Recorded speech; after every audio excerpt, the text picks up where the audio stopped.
Stoicism represents one of the most enduring and practical philosophical traditions of the ancient world.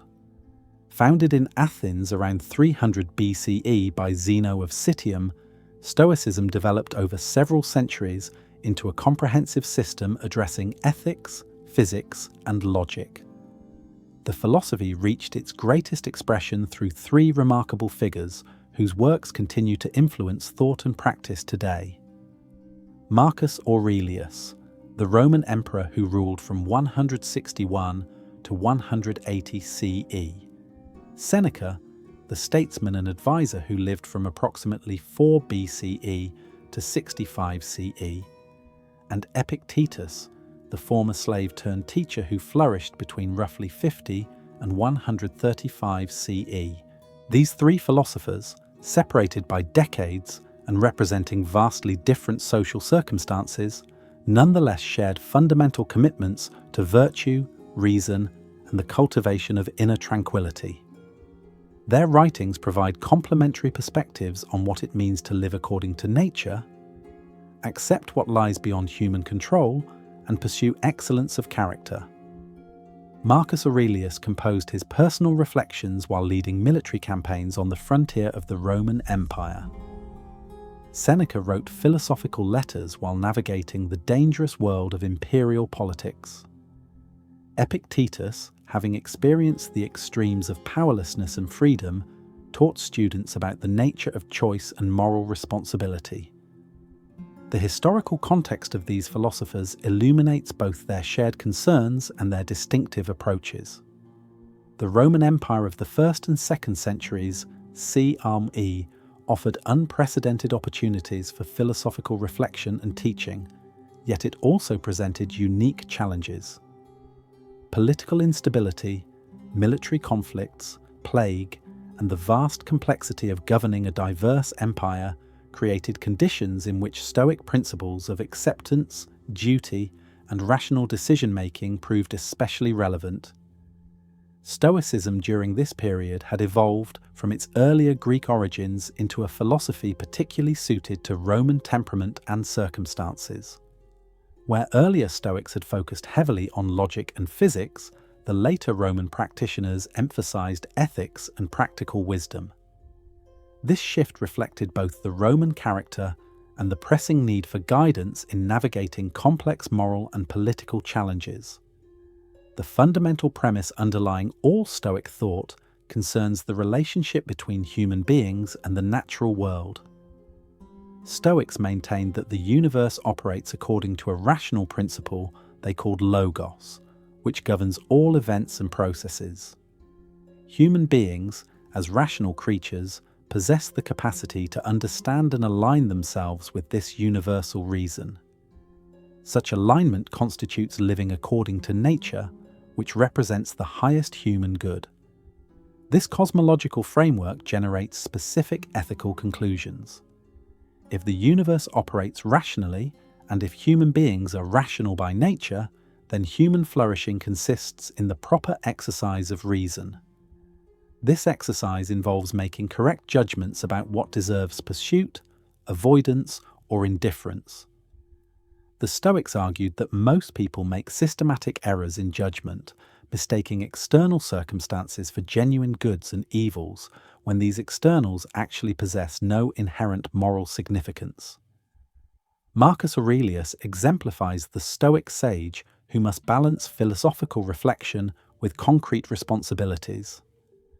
Born into privilege and educated for leadership, he received extensive training in rhetoric and philosophy before assuming the imperial throne. His personal notebook, known today as the Meditations, reveals the inner life of someone struggling to apply Stoic principles while managing enormous practical pressures.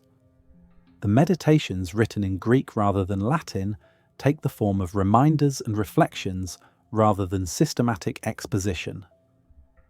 Marcus addresses himself in the second person, offering encouragement, correction, and philosophical analysis. The work appears to have been composed primarily during military campaigns in Central Europe, particularly during the Marcomannic Wars of the 170s CE. These circumstances explain the text's preoccupation with death, duty, and the proper response to adversity. Book 1 of the Meditations differs significantly from the remaining 11 books. Rather than philosophical reflections, it presents a series of acknowledgements recognizing what Marcus learned from various teachers, family members, and associates.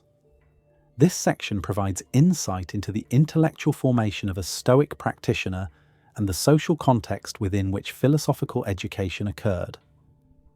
From his grandfather Verus, Marcus learned dignity and freedom from anger. His father provided examples of modesty and masculine character. His mother demonstrated piety, generosity, and abstention from wrongdoing. Diognetus introduced him to philosophy and taught him not to be captivated by trivial pursuits. Junius Rusticus, his most important philosophical mentor, introduced him to the discourses of Epictetus and emphasized the importance of reading carefully and not being satisfied with superficial understanding. The remaining books of the Meditations develop central Stoic themes through personal reflection and analysis. Marcus repeatedly returns to the transitory nature of all things, the importance of accepting events beyond one's control, and the need to focus on what lies within the sphere of human choice and action. He examines the nature of virtue, the proper attitude toward death, and the responsibilities that accompany social existence. One persistent theme concerns the cosmic perspective that Stoicism encourages. Marcus frequently reminds himself to view current difficulties within the context of the entire universe and the sweep of time. From this expanded viewpoint, individual troubles appear insignificant, while the opportunity to act virtuously takes on greater importance. This perspective serves not to diminish human dignity, but rather to clarify what genuinely matters. Another recurring concern involves the proper response to other people, particularly those who act badly or irrationally. Marcus acknowledges the difficulty of dealing with foolish or vicious individuals while maintaining that such people harm only themselves through their poor choices. The Stoic practitioner must respond with patience and, when possible, instruction, remembering that all rational beings share in the universal logos and thus deserve respect as fellow participants in the cosmic community. The structure of the Meditations reflects its composition as a private journal rather than a work intended for publication. Themes appear and reappear without systematic development. Marcus circles back to similar ideas, approaching them from different angles or applying them to different circumstances. This repetitive quality mirrors the practice of philosophical meditation as the Stoics understood it, involving the repeated contemplation of fundamental principles until they become deeply internalized. Book 2 introduces the discipline of morning reflection that characterized Marcus's philosophical practice. He reminds himself at the beginning of each day to expect difficult people and challenging circumstances, but to remember that such encounters provide opportunities for the exercise of virtue. He emphasizes that external events cannot harm the person who maintains correct judgments, and that the only genuine damage comes from allowing one's character to be corrupted by improper responses to circumstances. Books 3 through 12 develop these themes with increasing sophistication and depth. Marcus examines the nature of time, arguing that only the present moment truly exists, and that both past and future are mental constructions that can distract from current responsibilities. He analyzes the relationship between individual will and cosmic necessity, concluding that freedom consists in willing alignment with what must occur rather than futile resistance to unchangeable events. The philosophical psychology presented in the Meditations draws heavily on earlier Stoic doctrine while reflecting Marcus's personal temperament and circumstances. He understands the human soul as consisting of a rational governing principle that should direct all thoughts, desires, and actions. This governing principle, which the Stoics called the hegemonikon, possesses the capacity for judgment, choice, and moral development. Marcus emphasizes that this rational faculty remains always within human control, regardless of external circumstances. Physical pain, political setbacks, personal loss, and even approaching death cannot compromise the integrity of the reasoning mind unless the individual permits such compromise through faulty judgment. This insight provides the foundation for Stoic resilience and explains why Marcus can maintain equanimity even while facing military challenges and personal tragedies. The emperor's treatment of death deserves particular attention, both because of its centrality to his thought and because of its practical relevance to his circumstances. Marcus repeatedly contemplates mortality, not from morbid fascination, but as a means of clarifying life's genuine priorities. Death represents the natural conclusion of biological existence, no more inherently evil than birth or growth. Fear of death typically reflects attachment to externals that will inevitably be lost, while acceptance of mortality enables more focused attention on virtue and duty. This analysis extends to Marcus's understanding of legacy and reputation. While he recognizes that human beings naturally desire to be remembered positively, he argues that posthumous fame possesses no intrinsic value and that pursuing it can distract from present responsibilities. The Stoic sage acts excellently for its own sake, rather than for external recognition, finding satisfaction in the proper exercise of rational and social capabilities. Marcus's political philosophy emerges through scattered comments rather than systematic treatment, but several consistent themes appear. He understands political office as an opportunity for service rather than personal advancement. The ruler's primary duty involves promoting the common good while treating all citizens with justice and respect. This perspective reflects the Stoic commitment to cosmopolitanism, the view that all rational beings belong to a single moral community that transcends local loyalties and prejudices. The cosmic dimension of Marcus's thought appears throughout the Meditations, but receives particularly clear expression in passages that contemplate the relationship between individual human lives and the larger patterns of natural change. He frequently employs metaphors drawn from medicine, agriculture, and craftsmanship to illustrate how particular events serve broader purposes that may not be immediately apparent. The skilled physician sometimes employs unpleasant treatments to restore health, and the experienced farmer accepts seasonal variations as necessary parts of agricultural cycles. This organic understanding of change helps explain Marcus's attitude toward political and military challenges. Barbarian invasions, palace intrigues, economic difficulties, and social tensions represent disturbances within the larger organism of the state, requiring measured responses rather than panic or despair. The Stoic ruler approaches such problems as a physician approaches disease, seeking to understand underlying causes and implement appropriate remedies while accepting that some damage may be irreversible. The literary qualities of the Meditations have attracted attention from scholars interested in the relationship between philosophical content and artistic expression. Marcus writes with concision and metaphorical richness that distinguishes his work from more technical philosophical treatises.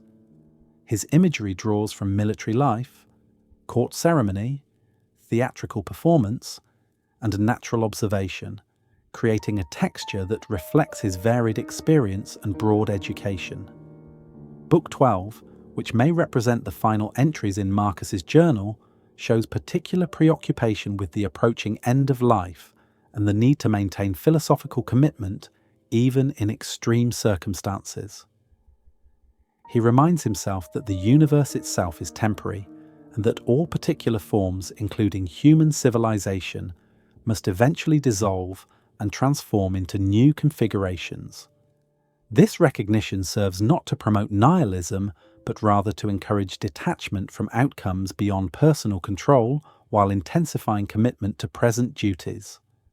The influence of Epictetus on Marcus appears throughout the Meditations, both in explicit references and in the adoption of characteristic Epictetan themes and formulations. Marcus credits Junius Rusticus with introducing him to Epictetus's teachings, and the debt proves substantial. The emphasis on the dichotomy between what lies within and beyond human control, the analysis of judgments and impressions, and the practical exercises designed to strengthen philosophical commitment all reflect Epictetan influence. Seneca represents a different model of Stoic practice, one that combines philosophical reflection with active engagement in political and economic affairs.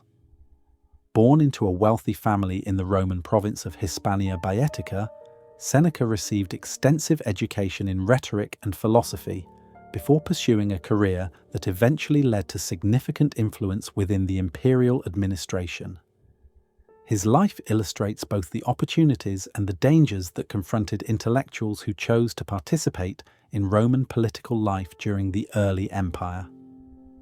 Seneca's philosophical writings include formal treatises, letters, and dramatic works that explore Stoic themes from multiple perspectives. His letters to Lucilius, composed during the final years of his life, provide the most systematic and accessible presentation of Stoic ethics produced by any ancient author. These letters, ostensibly addressed to a younger friend seeking philosophical guidance, were clearly intended for wider circulation and demonstrate Seneca's skill in making complex philosophical ideas comprehensible to educated readers without specialized training. The letters combine personal reflection with careful analysis of philosophical problems, creating a literary form that bridges the gap between technical treatise and popular exposition. Seneca addresses practical questions that arise in daily life while connecting these specific concerns to broader theoretical principles. This approach reflects his conviction that philosophy should provide useful guidance for actual human problems rather than remaining confined to academic speculation. Seneca's biographical circumstances shaped his philosophical perspective in distinctive ways. His experience of exile under Claudius, his subsequent rise to influence as Nero's tutor and advisor, and his eventual fall from favor provide concrete examples of fortune's instability that inform his theoretical discussions. Unlike Marcus Aurelius, who inherited political responsibility, or Epictetus, who experienced powerlessness, Seneca chose to pursue wealth and influence while attempting to maintain philosophical integrity. This decision created tensions that appear throughout his writings. Critics, both ancient and modern, have questioned whether Seneca's enormous wealth and political involvement were compatible with Stoic principles. Seneca himself addresses these concerns explicitly, arguing that the wise person can properly use external goods while remaining detached from them, and that withdrawal from public life represents only one legitimate response to philosophical commitment. The letters to Lucilius demonstrate Seneca's approach to these tensions through practical examples and theoretical analysis. He describes his own efforts to simplify his lifestyle, reduce unnecessary possessions, and prepare for potential loss of status or wealth. These discussions reveal someone genuinely struggling with the implications of philosophical commitment rather than merely offering abstract advice. Letter 1 establishes themes that recur throughout the correspondence. Seneca emphasizes the importance of time as the most valuable resource available to human beings, arguing that proper time management constitutes the foundation of philosophical progress. He criticizes the tendency to postpone serious reflection and self-examination, pointing out that death remains uncertain and that preparation for mortality requires sustained effort over extended periods. This temporal perspective influences Seneca's treatment of other philosophical topics. He repeatedly returns to the contrast between the apparent length of individual lifespans and their actual brevity when measured against cosmic time scales.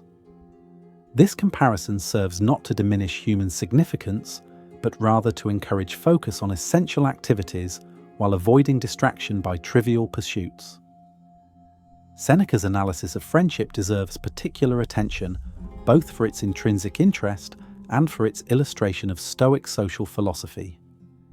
He maintains that genuine friendship represents one of life's greatest goods, while acknowledging that most relationships fall short of true friendship. The ideal friend provides honest counsel, shares in philosophical development, and remains loyal through changing circumstances. Such friendship requires careful selection, mutual respect, and ongoing commitment to moral improvement. The correspondence with Lucilius exemplifies these principles through its combination of affection and instruction. Seneca addresses his younger friend with evident warmth while providing detailed guidance on philosophical questions. He shares personal experiences, admits his own failures and limitations, and demonstrates how theoretical principles apply to concrete situations. This approach illustrates the Stoic understanding of teaching as a collaborative process involving mutual learning rather than mere transmission of information from teacher to student. Seneca's treatment of anger, which receives extended discussion in both the letters and his formal treatise on anger, provides insight into Stoic emotional theory and practical psychology. He argues that anger represents a temporary madness that clouds judgment and leads to destructive actions.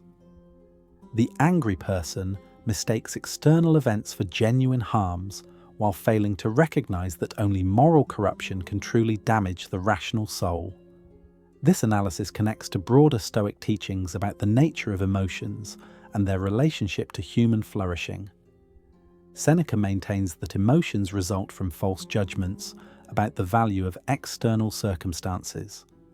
The person who correctly understands that virtue alone constitutes genuine good and vice alone genuine evil will not experience the violent emotional disturbances that characterize ordinary human life. This doctrine requires careful interpretation to avoid misunderstanding. Stoics do not advocate emotional numbing or indifference to human relationships and social obligations. Rather, they distinguish between rational preferences based on correct understanding of value and irrational passions based on false judgments. The Stoic sage prefers health to disease and prosperity to poverty, while recognizing that these externals cannot provide genuine happiness or cause genuine misery. Seneca's discussion of death and dying provides some of the most moving and practically useful passages in the letters to Lucilius. He approaches mortality from multiple angles, examining both the philosophical arguments that should reduce fear of death and the practical exercises that can help individuals prepare for their own demise and cope with the loss of others. The theoretical foundation for Seneca's treatment of death rests on materialist Stoic physics, which understands the soul as composed of corporeal pneuma that dissolves at bodily death. This view eliminates concern about posthumous punishment or suffering while focusing attention on present moral choices and their intrinsic significance. Death represents a natural transition rather than a catastrophic evil, comparable to other natural processes such as the seasonal cycle or the aging of living organisms. Seneca's practical advice about dying builds on this theoretical foundation while addressing common human concerns about pain, separation from loved ones, and unfinished projects. He argues that the fear of death often proves worse than death itself, and that careful reflection can reduce this fear to manageable proportions. He provides examples of individuals who face death with dignity and courage, illustrating how philosophical preparation enables appropriate responses to mortality. The letters also address questions about suicide, a topic of particular interest given Seneca's eventual death by forced suicide at Nero's command. Stoic doctrine permitted suicide under certain circumstances, particularly when external conditions made virtuous life impossible, or when continued existence would require compromise of fundamental moral principles. Seneca discusses these theoretical questions while making clear that suicide represents an extreme option that should be considered only after careful deliberation. Seneca's treatment of wealth and poverty reflects his personal experience with both conditions as well as his theoretical commitment to Stoic principles. He argues that external goods such as money, property and luxurious possessions are morally indifferent, meaning they possess no inherent capacity to promote or prevent human flourishing. However, he also recognizes that wealth provides opportunities for generous action and that poverty can create practical difficulties that interfere with philosophical development. This nuanced position allows Seneca to defend his own wealth while encouraging appropriate detachment from material possessions. He describes exercises designed to practice voluntary poverty, such as periodically living simply and eating plain food, as preparation for potential loss of external goods. These practices serve both as spiritual disciplines and as practical preparation for changing circumstances. The literary aspects of Seneca's philosophical writing deserve attention for their illustration of how stylistic choices can serve philosophical purposes. His prose combines conversational immediacy with rhetorical sophistication, creating a voice that appears simultaneously intimate and authoritative. The letter format enables him to address specific questions while maintaining narrative continuity across the entire correspondence. Seneca's use of concrete examples, personal anecdotes, and vivid imagery makes abstract philosophical concepts accessible to readers without specialized training. He frequently draws illustrations from daily life, business affairs, political events, and social relationships, demonstrating how Stoic principles apply across diverse contexts. This approach reflects his conviction that philosophy should provide practical guidance rather than remaining confined to academic discourse. The influence of Seneca's letters to Lucilius on subsequent philosophical and literary traditions has been substantial. Medieval and Renaissance authors found in Seneca a model for combining classical wisdom with practical ethics, while modern readers continue to appreciate his psychological insights and stylistic excellence. His integration of Stoic doctrine with Roman social and political concerns created a synthesis that has influenced ethical thought for nearly 2 millennia. Epictetus represents yet a third model of Stoic practice, one shaped by the experience of slavery, physical disability, and eventual freedom through philosophical teaching. Born in Hierapolis in the Roman province of Phrygia, Epictetus was brought to Rome as a slave and served in the household of Epaphroditus, a wealthy freedman who served as secretary to Emperor Nero. Despite his enslaved status, Epictetus received permission to study philosophy under Musonius Rufus, one of the leading Stoic teachers of the period. The circumstances of Epictetus's early life profoundly influenced his philosophical perspective. Having experienced the extremes of powerlessness and having observed the arbitrary nature of external circumstances, he developed a teaching that emphasized the absolute importance of inner freedom and moral choice. His central insight concerns the distinction between what lies within human control and what lies beyond it, a distinction that provides the foundation for all other Stoic principles. After gaining his freedom, probably following Nero's death in 68 CE, Epictetus began teaching philosophy in Rome. His school attracted students from across the Roman world until Emperor Domitian's expulsion of philosophers from Rome in 93 CE forced Epictetus to relocate to Nicopolis in northwestern Greece. There he established a new school that continued to attract prominent students, including Arrian, who recorded and preserved his teacher's discourses. Epictetus apparently wrote nothing himself, following the example of Socrates in preferring oral instruction to written exposition. However, Arrian's careful records of his teacher's lectures provide substantial insight into Epictetan philosophy and teaching methods.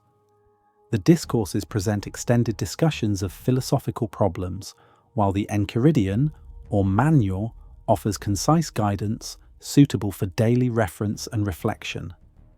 The opening statement of the Enchiridion encapsulates Epictetus's fundamental insight. Some things are within our power, while others are not. This seemingly simple observation generates a comprehensive philosophical system and practical approach to living. Epictetus argues that correct identification of what lies within and beyond human control provides the key to both theoretical understanding and practical tranquility. According to Epictetus, only one thing lies entirely within human control: the faculty of moral choice, which he terms prohairesis. This faculty encompasses the ability to form judgments about impressions, to desire or reject various possibilities, and to choose specific actions. All other things, including one's body, reputation, relationships, property, and external circumstances, lie partially or entirely beyond direct control. This analysis might appear to diminish human agency by restricting it to a narrow psychological domain. However, Epictetus argues that the faculty of moral choice possesses unlimited scope within its proper sphere, and that correct exercise of this faculty constitutes the highest human good. The person who learns to focus attention exclusively on moral choice while maintaining appropriate attitudes toward externals achieves genuine freedom regardless of external circumstances. Epictetus's concept of prohairesis represents one of his most distinctive contributions to Stoic philosophy. While earlier Stoics had discussed the rational faculty and its role in ethical development, Epictetus developed a more precise analysis of the choosing capacity and its relationship to human freedom. He argues that prohairesis remains always free and that no external force can compel choices without the individual's consent. This doctrine provides the theoretical foundation for Epictetus's approach to education and therapy. He understands philosophical training as a process of learning to exercise prohairesis correctly by forming accurate judgments about impressions and maintaining proper attitudes toward external events. This process requires sustained effort and constant vigilance, since the tendency to form false judgments about externals appears deeply ingrained in human psychology. The practical exercises that Epictetus recommends flow directly from his analysis of moral choice and control. Students must learn to examine their impressions carefully, distinguishing between facts and interpretations. They must practice viewing external events as opportunities for the exercise of virtue rather than as goods or evils in themselves. They must cultivate appropriate emotions, such as joy in virtuous action, while eliminating inappropriate passions such as anger, fear, and excessive desire. Epictetus's teaching method, as preserved in the Discourses, combines theoretical exposition with direct engagement with student questions and concerns. He frequently employs analogies drawn from familiar activities such as athletic training, military service, and craftsmanship to illustrate philosophical points. These comparisons help students understand abstract concepts while emphasizing that philosophical development requires the same sustained effort and careful attention that characterize excellence in other domains. The relationship between Epictetus and his students appears more direct and intensive than the relationships described by Marcus Aurelius or Seneca. Epictetus addresses individual students by name, responds to their specific questions and objections, and provides personalized guidance based on their particular circumstances and temperaments. This approach reflects both his educational philosophy and the practical arrangements of his school. Epictetus's treatment of social relationships and obligations provides insight into Stoic ethics and political philosophy. He argues that human beings are naturally social and that isolation from community represents a fundamental mistake. However, he also maintains that social relationships, like other externals, lie partially beyond individual control, and that attachment to specific outcomes in relationships leads to unnecessary suffering. This analysis generates practical guidance for navigating social situations while maintaining philosophical commitment. Epictetus advises students to fulfill their social roles conscientiously while recognizing that they cannot control other people's choices or guarantee specific outcomes. Parents should care for their children without expecting particular results from their efforts.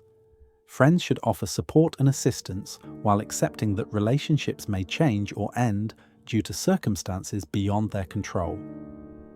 The concept of social roles receives extended treatment in Epictetus's teaching, reflecting Stoic commitment to active engagement with community life. He argues that each person occupies multiple roles simultaneously. Universal roles such as human being and rational creature, and particular roles such as citizen, parent, child, or teacher. Proper fulfillment of these roles requires understanding their specific demands while maintaining awareness of their relative importance within the larger framework of virtue and rational life.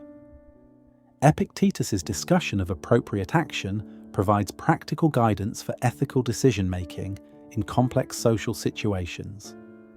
He argues that the Stoic practitioner should focus on performing assigned duties excellently while remaining indifferent to external outcomes.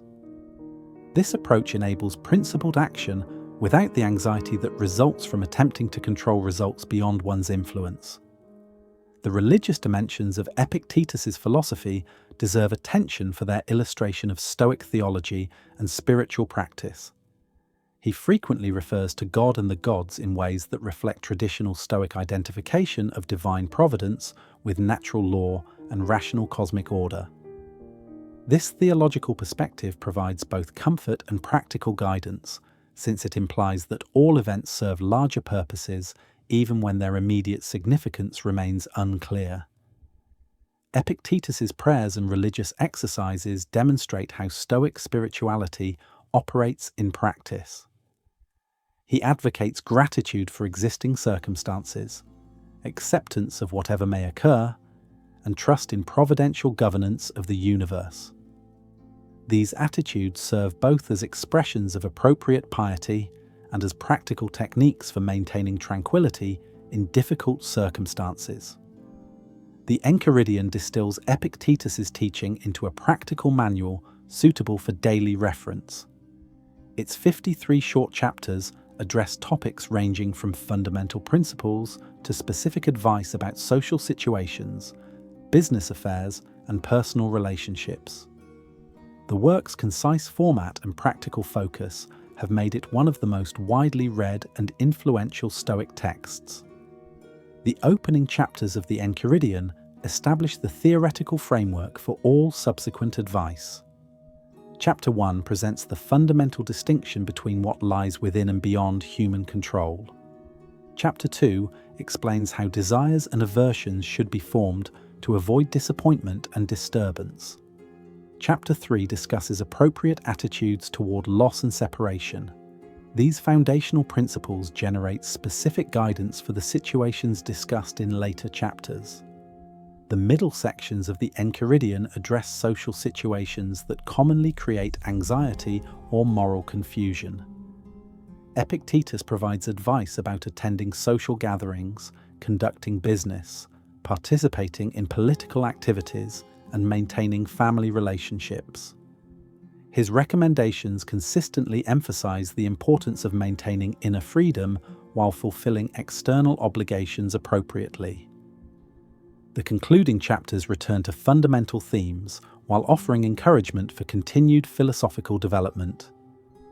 Epictetus acknowledges that Stoic practice requires sustained effort over extended periods, and that students should expect setbacks and difficulties. However, he also maintains that consistent application of Stoic principles eventually produces genuine transformation and lasting tranquility. The influence of Epictetus on subsequent philosophical development has been particularly strong in periods when questions about human freedom and moral responsibility have received special attention. His analysis of choice and control provided resources that later thinkers employed in developing theories of will and moral agency. His practical exercises influence both ancient spiritual practices and modern therapeutic techniques.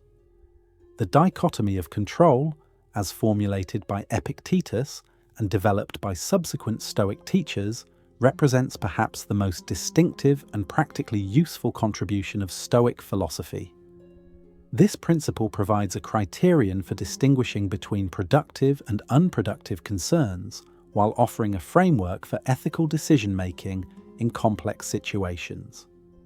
The theoretical foundation of the dichotomy rests on analysis of human psychology and the conditions required for genuine satisfaction. Epictetus argues that disturbance and unhappiness result from attempting to control outcomes that lie partially or entirely beyond human influence. Conversely, tranquility and satisfaction result from focusing attention exclusively on what lies within the sphere of individual choice and action. This analysis generates a systematic method for addressing problems and challenges. When confronted with any situation, the Stoic practitioner should first identify which aspects lie within personal control and which lie beyond it. Energy and attention should be focused exclusively on the controllable aspects, while appropriate attitudes should be maintained toward the uncontrollable elements. The practical application of this principle requires careful analysis of specific situations and ongoing refinement of judgment. Many circumstances involve mixed elements, some controllable and others not. The skilled practitioner learns to distinguish these elements precisely while avoiding both inappropriate passivity and futile striving to control externals.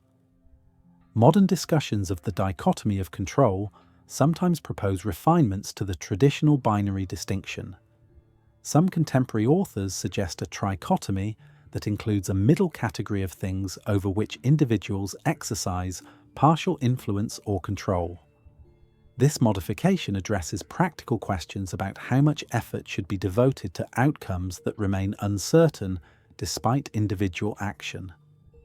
While such refinements may prove useful for practical purposes, they should not obscure the fundamental insight that underlies Epictetus's teaching. Human flourishing requires accurate assessment of the scope and limits of individual agency, combined with appropriate responses to both controllable and uncontrollable circumstances. The person who achieves this understanding and consistently applies it in practice gains access to a form of freedom that remains available regardless of external conditions. The four cardinal virtues provide the positive content of Stoic ethics, specifying what the wise person pursues once inappropriate attachments to externals have been eliminated. These virtues, wisdom, courage, justice, and temperance, represent different aspects of the single excellence that characterizes perfect rationality and complete human development. Wisdom, or practical wisdom, involves the ability to make correct judgments about what should be pursued, avoided, or regarded with indifference. This capacity requires both theoretical understanding of Stoic principles and practical skill in applying these principles to particular situations. The wise person recognizes virtue as the only genuine good and vice as the only genuine evil, while maintaining appropriate attitudes toward health, wealth, reputation, and other externals. Courage enables appropriate responses to dangers, difficulties, and challenges. The Stoic understanding of courage extends beyond physical bravery to include moral courage, intellectual honesty, and perseverance in the face of setbacks. Courage allows the practitioner to act according to correct judgment even when such action involves risk or requires sacrifice of external goods. Justice governs relationships with other people and with the larger community. The just person recognizes the natural sociability of human beings and acts to promote the common good while respecting individual dignity and rights. Justice involves both negative obligations to avoid harming others and positive obligations to contribute to human flourishing through appropriate social action. Temperance involves proper regulation of desires, emotions, and impulses. The temperate person experiences appropriate preferences for health, prosperity, and pleasure, while avoiding the excessive attachments that characterize ordinary human psychology. Temperance enables enjoyment of legitimate pleasures without dependence on them, and acceptance of legitimate pains without being overwhelmed by them. The Stoics argued that these virtues are inseparable and that complete development of any one requires development of the others. The wise person necessarily acts courageously, justly, and temperately, while the courageous person necessarily exercises wisdom, justice, and temperance in determining when and how to act bravely. This unity of the virtues reflects the underlying unity of reason and the consistency required for genuine human excellence. The doctrine that virtue alone constitutes the good represents one of the most challenging and distinctive aspects of Stoic ethics. This principle conflicts with common sense evaluations that regard health, wealth, friendship, and numerous other things as genuinely valuable. The Stoics acknowledge these common sense intuitions while arguing that philosophical analysis reveals their inadequacy. According to Stoic analysis, genuine goods must be beneficial in all circumstances and available to all rational beings regardless of external conditions. Health, wealth, and similar externals fail both tests. Health sometimes enables vicious action and is unavailable to those suffering from disease or disability. Wealth can corrupt character and remains inaccessible to many people through no fault of their own. Virtue, by contrast, benefits its possessor in all circumstances and remains available to anyone willing to make the necessary effort. The virtuous person acts excellently whether healthy or sick, wealthy or poor, honoured or despised. Virtue depends entirely on individual choice and effort rather than on external circumstances or other people's decisions. This analysis does not require indifference to health, wealth, friendship, and other externals. The Stoics distinguish between genuine goods and what they called preferred indifference. Health is not a genuine good, but it is naturally preferable to disease and should be pursued through appropriate means. Wealth is not a genuine good, but it is naturally preferable to poverty and may be properly sought and used. The crucial distinction concerns the attitude maintained toward these externals. The person who correctly understands their nature will pursue preferred indifference while remaining prepared to lose them, and will avoid dispreferred indifference while accepting them when they cannot be avoided. This attitude prevents both inappropriate attachment and inappropriate aversion while enabling effective action in practical situations. The concept of logos provides the cosmological foundation for Stoic ethics and explains why virtue constitutes the only genuine good. According to Stoic physics, the universe operates according to a rational principle that governs all events and processes. This logos manifests itself through natural laws, causal relationships, and the rational capacities of human beings. Human reason participates in universal reason and enables individuals to understand and cooperate with cosmic purposes. The person who exercises reason correctly aligns personal choices with the broader rational order and thereby participates in the divine government of the universe. Such participation constitutes the highest form of human activity and the source of genuine satisfaction. This cosmological perspective generates specific ethical conclusions about how human beings should live. Since reason connects individuals to the universal logos, rational action serves not only personal interests, but also cosmic purposes. The virtuous person acts as a conscious collaborator in the rational governance of the universe, promoting order, beauty, and justice through individual choices and social relationships. The doctrine of cosmopolitanism follows directly from the Stoic understanding of reason and logos. Since all rational beings participate in universal reason, they belong to a single moral community that transcends local loyalties and conventional distinctions. The cosmopolitan citizen recognizes obligations to all humanity while fulfilling particular duties to family, community, and nation. This perspective influenced both ancient and modern political thought by providing philosophical foundations for concepts of universal human rights and international cooperation. The Stoic cosmopolitan does not neglect local obligations in favor of global concerns, but rather understands local duties as particular expressions of universal moral requirements. The practical implications of cosmopolitanism appear throughout the writings of Marcus Aurelius, Seneca, and Epictetus. Marcus emphasizes his obligations to all subjects of the empire regardless of their ethnic or social origins. Seneca argues for humane treatment of slaves and recognition of their fundamental dignity as rational beings. Epictetus argues that moral worth depends entirely on character rather than social status, and that the enslaved person who acts virtuously surpasses the free person who acts viciously. The practical exercises developed by Stoic teachers provide concrete methods for implementing theoretical insights in daily life.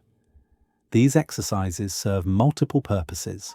They strengthen philosophical understanding, develop practical skills for handling difficulties, and gradually transform habitual patterns of thought and behavior. Morning reflection represents one of the most widely practiced Stoic exercises. The practitioner begins each day by reviewing fundamental principles and preparing mentally for potential challenges.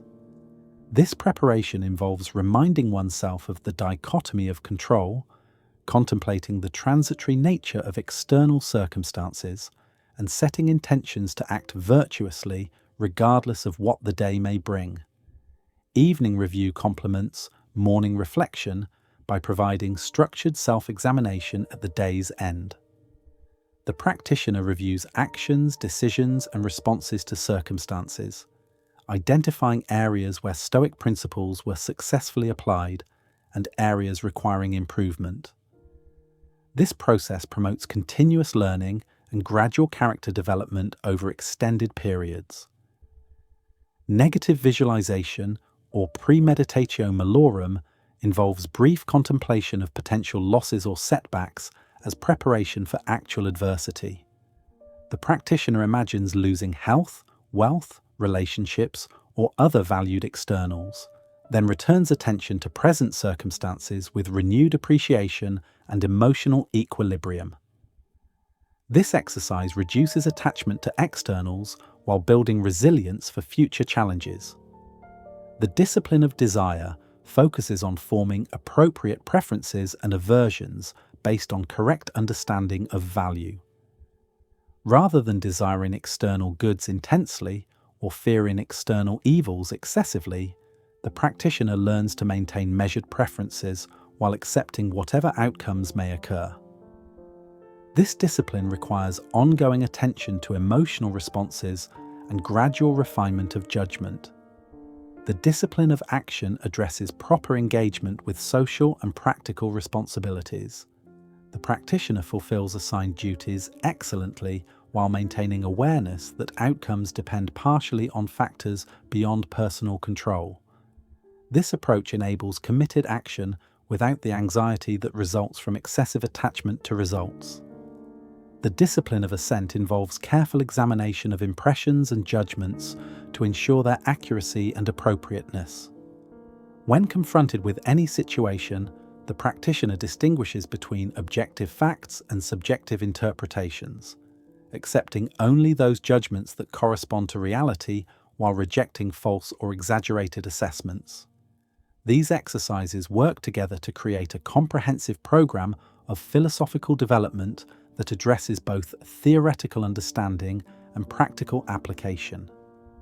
The consistent practice of such exercises over extended periods gradually transforms both intellectual commitment and emotional responses, producing the tranquility and resilience that characterize Stoic wisdom.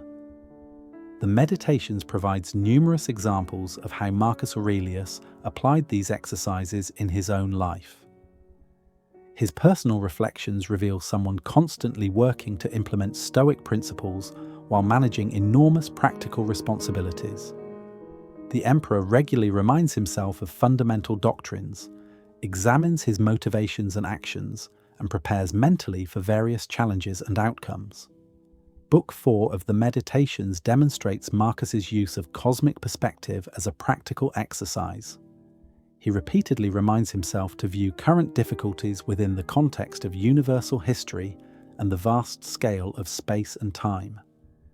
From this expanded viewpoint, individual troubles appear manageable, while opportunities for virtuous action take on greater significance.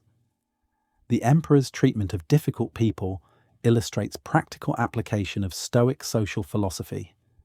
Rather than responding to unreasonable behavior with anger or frustration, Marcus attempts to understand the psychological and social factors that contribute to such behavior. He reminds himself that irrational people harm primarily themselves through their poor choices, and that the appropriate response involves patience, correction when possible, and protection of the common good. Book 5 develops themes of change and impermanence that appear throughout Marcus's reflections. He analyzes the process by which all particular forms arise, develop, and dissolve back into the universal substance from which they emerged. This analysis serves both as intellectual exercise and as practical preparation for personal loss and mortality. The emperor's discussions of fame and reputation reveal sophisticated understanding of human psychology and social dynamics. He acknowledges the natural desire for positive recognition, while arguing that posthumous reputation possesses no intrinsic value and that pursuing it can distract from present duties. The wise person acts excellently for its own sake, rather than for external approval, finding satisfaction in the proper exercise of rational and social capabilities. Marcus's treatment of pleasure and pain demonstrates practical application of Stoic teachings about externals and indifference. He argues that neither physical pleasure nor physical pain can compromise the integrity of the rational soul unless the individual permits such compromise through faulty judgment. This insight enables appropriate responses to both agreeable and disagreeable sensations without being controlled by them. Book 6 addresses questions about providence and fate that concerned Marcus throughout his philosophical development. He examines the relationship between individual choice and cosmic necessity, concluding that freedom consists in willing alignment with rational cosmic order rather than futile resistance to unchangeable natural processes. The letters to Lucilius demonstrate Seneca's systematic approach to philosophical education and practical guidance. The correspondence spans several years and addresses topics ranging from fundamental principles to specific advice about business affairs, social relationships, and personal development. This breadth illustrates how Stoic philosophy provides comprehensive guidance for all aspects of human life. Seneca's discussion of friendship in the letters reveals both personal warmth and philosophical sophistication. He maintains that genuine friendship represents one of life's greatest goods, while acknowledging that most relationships fall short of true friendship. The ideal friend provides honest counsel, shares in philosophical development, and remains loyal through changing circumstances. The correspondence itself exemplifies these principles through its combination of affection and instruction. Seneca addresses Lucilius with evident care while providing detailed guidance on philosophical questions. He shares personal experiences, admits his own failures and limitations, and demonstrates how theoretical principles apply to concrete situations. Letter 7 provides extended analysis of the crowd and its psychological effects on individual judgment and behavior. Seneca argues that large gatherings often promote emotional contagion and poor decision-making, encouraging people to adopt attitudes and behaviors they would reject in calmer circumstances. The wise person recognizes these dynamics and maintains appropriate independence of judgment even while participating in social activities. This analysis connects to broader Stoic themes about the relationship between individual autonomy and social conformity. The Stoic practitioner fulfills social obligations while maintaining intellectual and moral independence, neither withdrawing completely from community life nor surrendering personal judgment to popular opinion. Seneca's treatment of time management appears throughout the letters and reflects his conviction that proper use of time constitutes the foundation of philosophical progress. He criticizes the tendency to postpone serious reflection and self-examination, pointing out that death remains uncertain and that preparation for mortality requires sustained effort over extended periods. Letter 1 establishes this temporal perspective by arguing that time represents the most valuable resource available to human beings. Most people waste time through poor planning, excessive socialization, and attention to trivial concerns. The philosophical life requires deliberate choices about how to spend time and energy, with priority given to activities that promote virtue and understanding. This temporal analysis influences Seneca's treatment of other philosophical topics. He repeatedly emphasizes the contrast between the apparent length of individual lifespans and their actual brevity when measured against cosmic time scales. This comparison serves not to diminish human significance, but rather to encourage focus on essential activities while avoiding distraction by trivial pursuits. Seneca's discussion of retirement and withdrawal from public life addresses questions that arose from his own experience of political involvement and eventual withdrawal. He argues that both engagement and withdrawal can be philosophically appropriate depending on circumstances and individual temperament.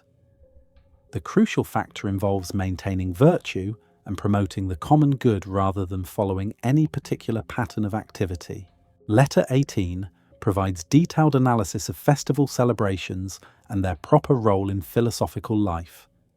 Seneca argues that the wise person can participate in public celebrations while maintaining appropriate detachment from their emotional excess. This approach illustrates the Stoic commitment to social engagement combined with intellectual independence. The letters addressing poverty and wealth reveal Seneca's nuanced understanding of economic circumstances and their relationship to philosophical development. He argues that both poverty and wealth present particular challenges and opportunities for virtue, neither condition being inherently superior to the other from a moral perspective. Seneca's analysis of voluntary poverty as spiritual exercise appears in several letters and reflects his conviction that philosophical progress requires practical preparation for potential loss of external goods. He describes exercises designed to practice simple living, such as periodically eating plain food and wearing simple clothing, as preparation for changing circumstances. These practices serve both as spiritual disciplines and as practical preparation for potential adversity. The person who has experienced voluntary poverty understands that basic needs can be satisfied without luxury, and that happiness does not depend on elaborate external arrangements. This knowledge provides confidence and resilience when facing actual economic difficulties. Letter 77 addresses the relationship between grief and philosophical understanding, examining appropriate responses to the death of loved ones. Seneca acknowledges that grief represents a natural human response while arguing that excessive or prolonged mourning reflects false judgments about the nature of death and the proper objects of human attachment. This discussion illustrates Stoic teaching about emotions and their relationship to judgment. Natural initial responses to loss, such as tears and sadness, need not be suppressed or criticized. However, the continued cultivation of grief, through repeated focus on loss, and the refusal to accept what has occurred represents a choice that can be modified through philosophical reflection and practice. Seneca's own experience of bereavement provides concrete examples of how Stoic principles apply to personal loss.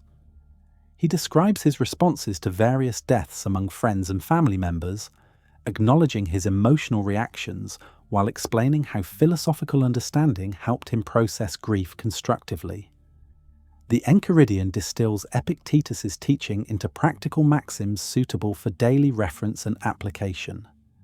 The work's 53 chapters address situations ranging from fundamental philosophical principles to specific guidance about social interactions, business dealings, and personal relationships. Chapter 5 of the Enchiridion addresses emotional disturbance and its relationship to judgment. Epictetus argues that people are disturbed not by events themselves, but by their opinions about events. This insight provides the foundation for emotional regulation and explains why two people can respond differently to identical circumstances. The practical application of this principle requires careful attention to the difference between external events and personal interpretations of those events. When someone experiences anger, fear, or sadness, Epictetus recommends examining the judgments that generate these emotions rather than focusing primarily on the external circumstances that triggered them. Chapter 13 provides guidance for social gatherings and entertainment, addressing questions about how philosophical commitment should influence participation in ordinary social activities. Epictetus argues that the wise person can attend parties, theatre performances, and similar events while maintaining appropriate attitudes and avoiding moral compromise. This guidance illustrates the Stoic commitment to social engagement combined with moral independence. The practitioner participates in community life while remaining attentive to virtue and avoiding activities that would require abandoning philosophical principles. This approach enables normal social relationships without sacrificing intellectual or moral integrity. Chapter 20 addresses appropriate responses to insults and criticism, providing practical guidance for situations that commonly generate anger and defensive reactions. Epictetus argues that insults cannot harm the person who maintains correct judgments about the source of genuine good and evil. Only actions that compromise virtue represent real damage to human welfare. This analysis generates specific recommendations for handling criticism and verbal attacks. Rather than responding immediately with counterattacks or defensive explanations, the wise person examines whether the criticism contains valid points that deserve consideration. If the criticism proves accurate, it provides useful information for self-improvement. If it proves false, it reveals the critic's poor judgment without reflecting on the person criticized. Chapter 33 discusses philosophical education and the proper approach to learning. Epictetus argues that genuine philosophical progress requires sustained effort over extended periods rather than sporadic enthusiasm or superficial exposure to philosophical ideas. The serious student must be prepared for gradual development and occasional setbacks. This perspective influences Epictetus's approach to teaching and his expectations for student progress. He emphasizes the importance of consistent practice rather than dramatic breakthroughs and warns against the tendency to abandon philosophical effort when immediate results do not appear. The concluding chapters of the Enchiridion return to fundamental themes while providing encouragement for continued philosophical development. Epictetus acknowledges that Stoic practice requires sustained effort and that students should expect difficulties and temporary failures. However, he maintains that consistent application of Stoic principles eventually produces genuine transformation and lasting benefit. Chapter 48 addresses the character of the philosophical student and the attitudes required for genuine progress.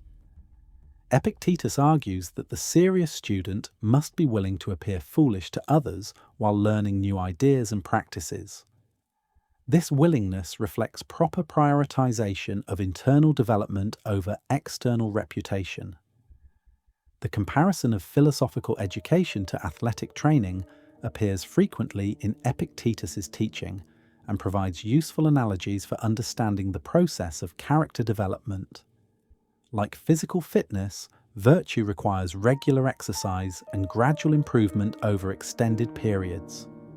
Occasional setbacks and plateaus represent normal parts of the development process rather than evidence of fundamental failure.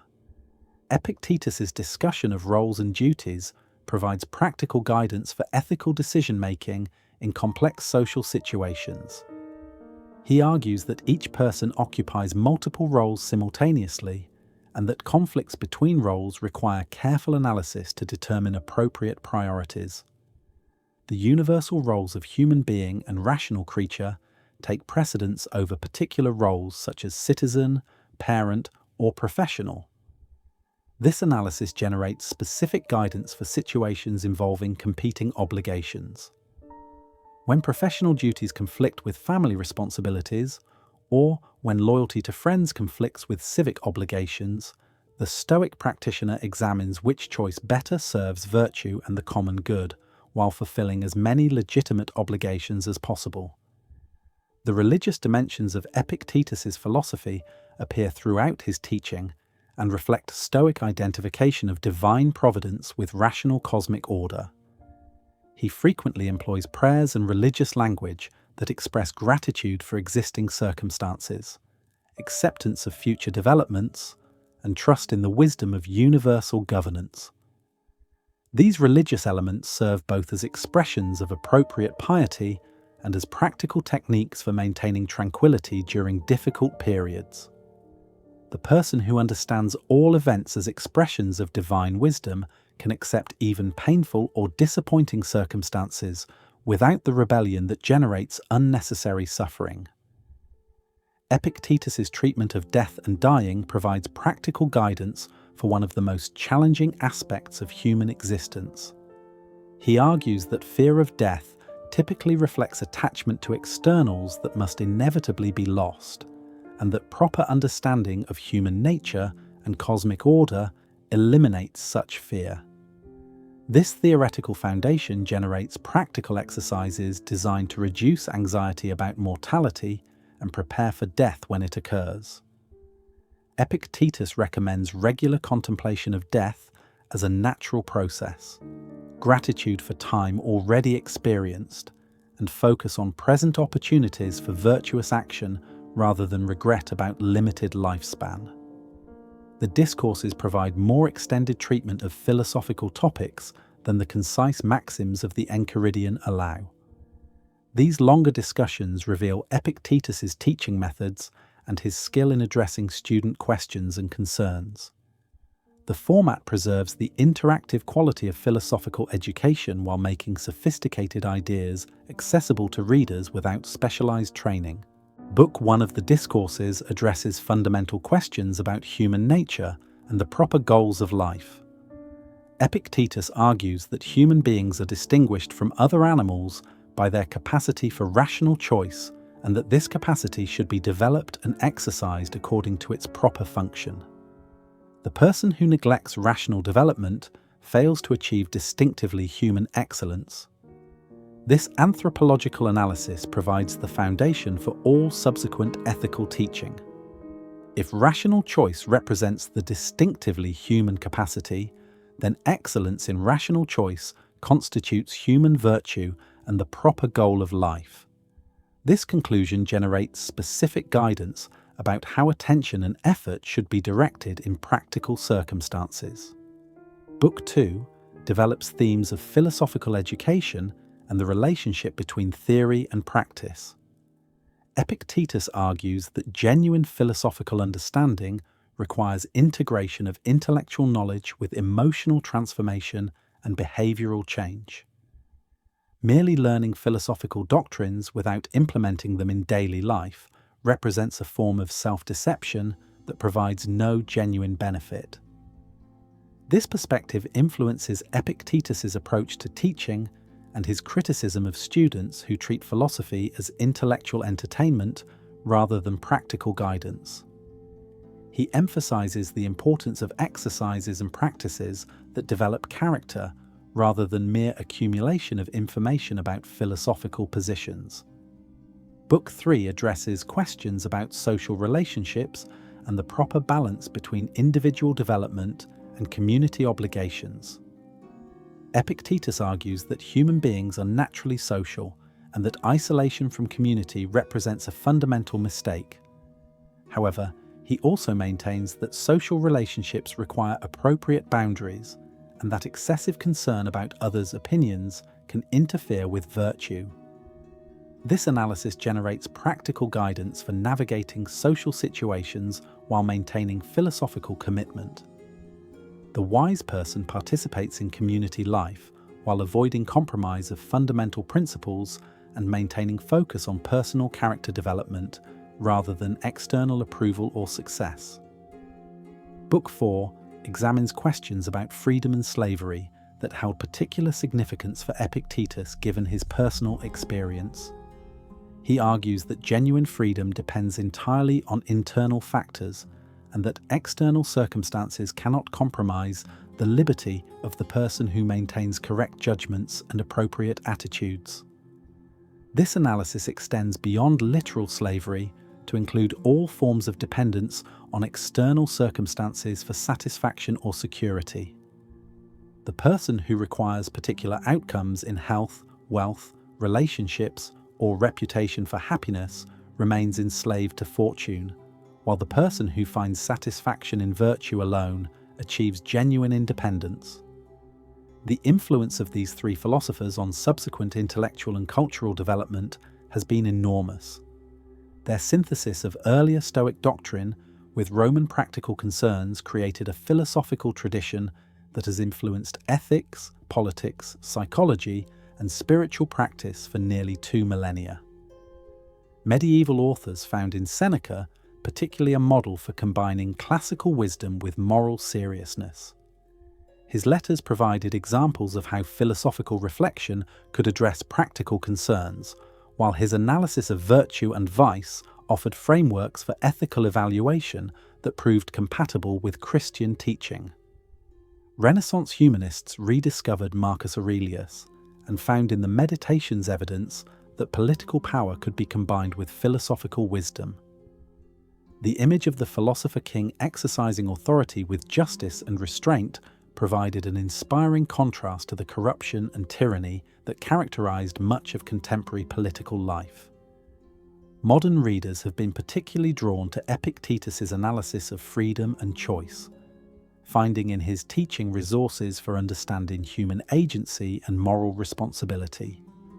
His distinction between what lies within and beyond human control has influenced both philosophical theory and practical therapy, providing tools for addressing anxiety, depression, and other psychological difficulties.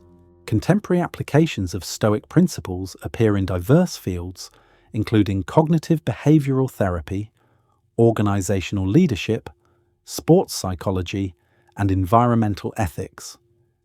The fundamental insights about the relationship between judgment and emotion, the importance of focusing on controllable factors, and the value of virtue over external goods remain relevant across these varied contexts. The integration of Stoic principles with modern scientific understanding represents an ongoing project that attracts both academic philosophers and practical practitioners. Research in neuroscience and psychology provides empirical support for many Stoic claims about emotion regulation and decision-making, while raising new questions about the nature of human agency and the possibility of rational self-transformation. The environmental crisis has prompted renewed interest in Stoic teachings about living according to nature and accepting the limits of human control over natural processes. The cosmic perspective that characterizes Stoic thought provides resources for understanding humanity's place within larger ecological systems, while the emphasis on virtue offers guidance for individual responses to environmental challenges. Business and organizational contexts have adopted Stoic principles for leadership development and stress management. The focus on controllable factors, acceptance of uncertainty, and commitment to excellence regardless of external outcomes proves useful for navigating competitive markets and managing complex organizations. Educational applications of Stoic philosophy address both intellectual development and character formation. The exercises and practices developed by ancient Stoic teachers provide models for contemporary approaches to moral education, while the emphasis on practical wisdom offers alternatives to purely theoretical academic study. The therapeutic applications of Stoic principles have received particular attention from mental health professionals, seeking evidence-based approaches to anxiety, depression, and trauma. The systematic examination of thoughts and judgments that characterizes Stoic practice resembles cognitive behavioral techniques, while the emphasis on acceptance and resilience addresses issues central to contemporary therapeutic concerns. The continuing relevance of Stoic philosophy reflects both the enduring nature of human challenges and the sophistication of Stoic analysis. Questions about how to respond appropriately to loss, disappointment, conflict, and mortality remain as pressing today as they were in ancient Rome. The practical exercises and theoretical frameworks developed by Marcus Aurelius, Seneca, and Epictetus continue to provide useful guidance for addressing these perennial concerns. The textual transmission of Stoic writings presents interesting questions about how philosophical ideas survive and develop over time. The Meditations of Marcus Aurelius survived as a private notebook that was apparently never intended for publication, yet it has become one of the most widely read philosophical works in world literature. The letters of Seneca were clearly designed for circulation, but their literary artifice raises questions about the relationship between philosophical teaching and rhetorical persuasion. The teaching of Epictetus survived entirely through the records kept by his student Arrian, creating a complex relationship between original philosophical insight and faithful preservation of teaching.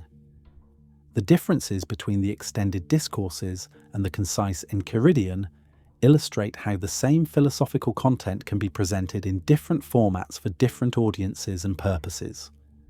Modern scholarly analysis of these texts employs historical, literary, and philosophical methods to understand both their original contexts and their continuing significance.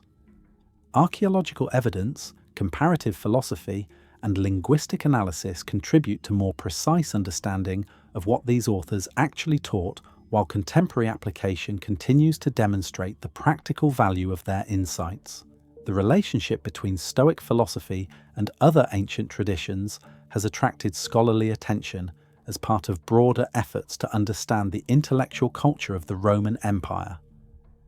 Comparisons with Epicureanism, Platonism, and early Christianity reveal both distinctive Stoic commitments and shared concerns that characterized educated discourse during this period. The influence of Stoicism on early Christian thought represents a particularly complex topic that has generated extensive scholarly discussion. While fundamental theological differences separate Stoic materialism from Christian beliefs about divine transcendence and personal immortality, many practical ethical teachings show remarkable convergence. The question of whether Stoic principles can be separated from their original cosmological and theological foundations continues to generate debate among both scholars and practitioners. Some contemporary advocates argue that Stoic practices retain their effectiveness even when divorced from ancient beliefs about physics and providence, while others maintain that the systematic unity of Stoic philosophy requires acceptance of its fundamental theoretical commitments. The psychological and neuroscientific investigation of Stoic practices provides empirical evidence about their effectiveness while raising new questions about the mechanisms through which they operate.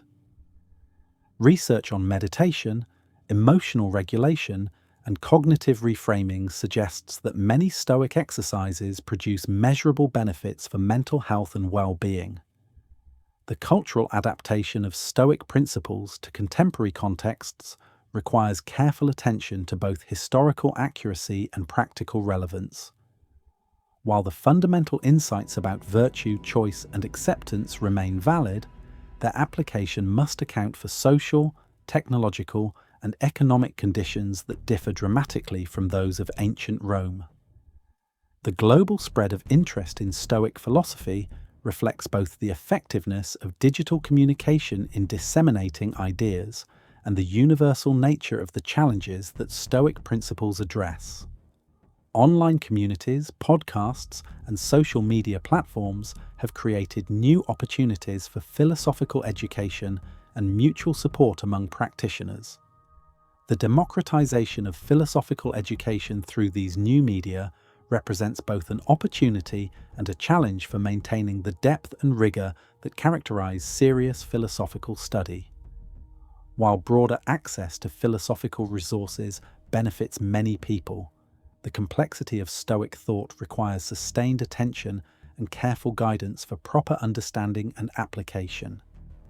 The future development of Stoic philosophy will likely involve continued integration with empirical research, adaptation to changing social conditions, and creative application to emerging challenges. The fundamental commitment to virtue, reason, and acceptance that defines Stoic thought provides a stable foundation for such development while remaining open to new insights and applications. The example provided by Marcus Aurelius, Seneca, and Epictetus demonstrates that philosophical wisdom can emerge from diverse circumstances and find expression through different modes of life. Their combined legacy offers resources for anyone seeking to understand how ancient wisdom can inform contemporary choices and challenges. The practical value of Stoic philosophy lies not in providing easy answers to complex questions, but in offering systematic approaches to the fundamental challenge of living well in an uncertain world.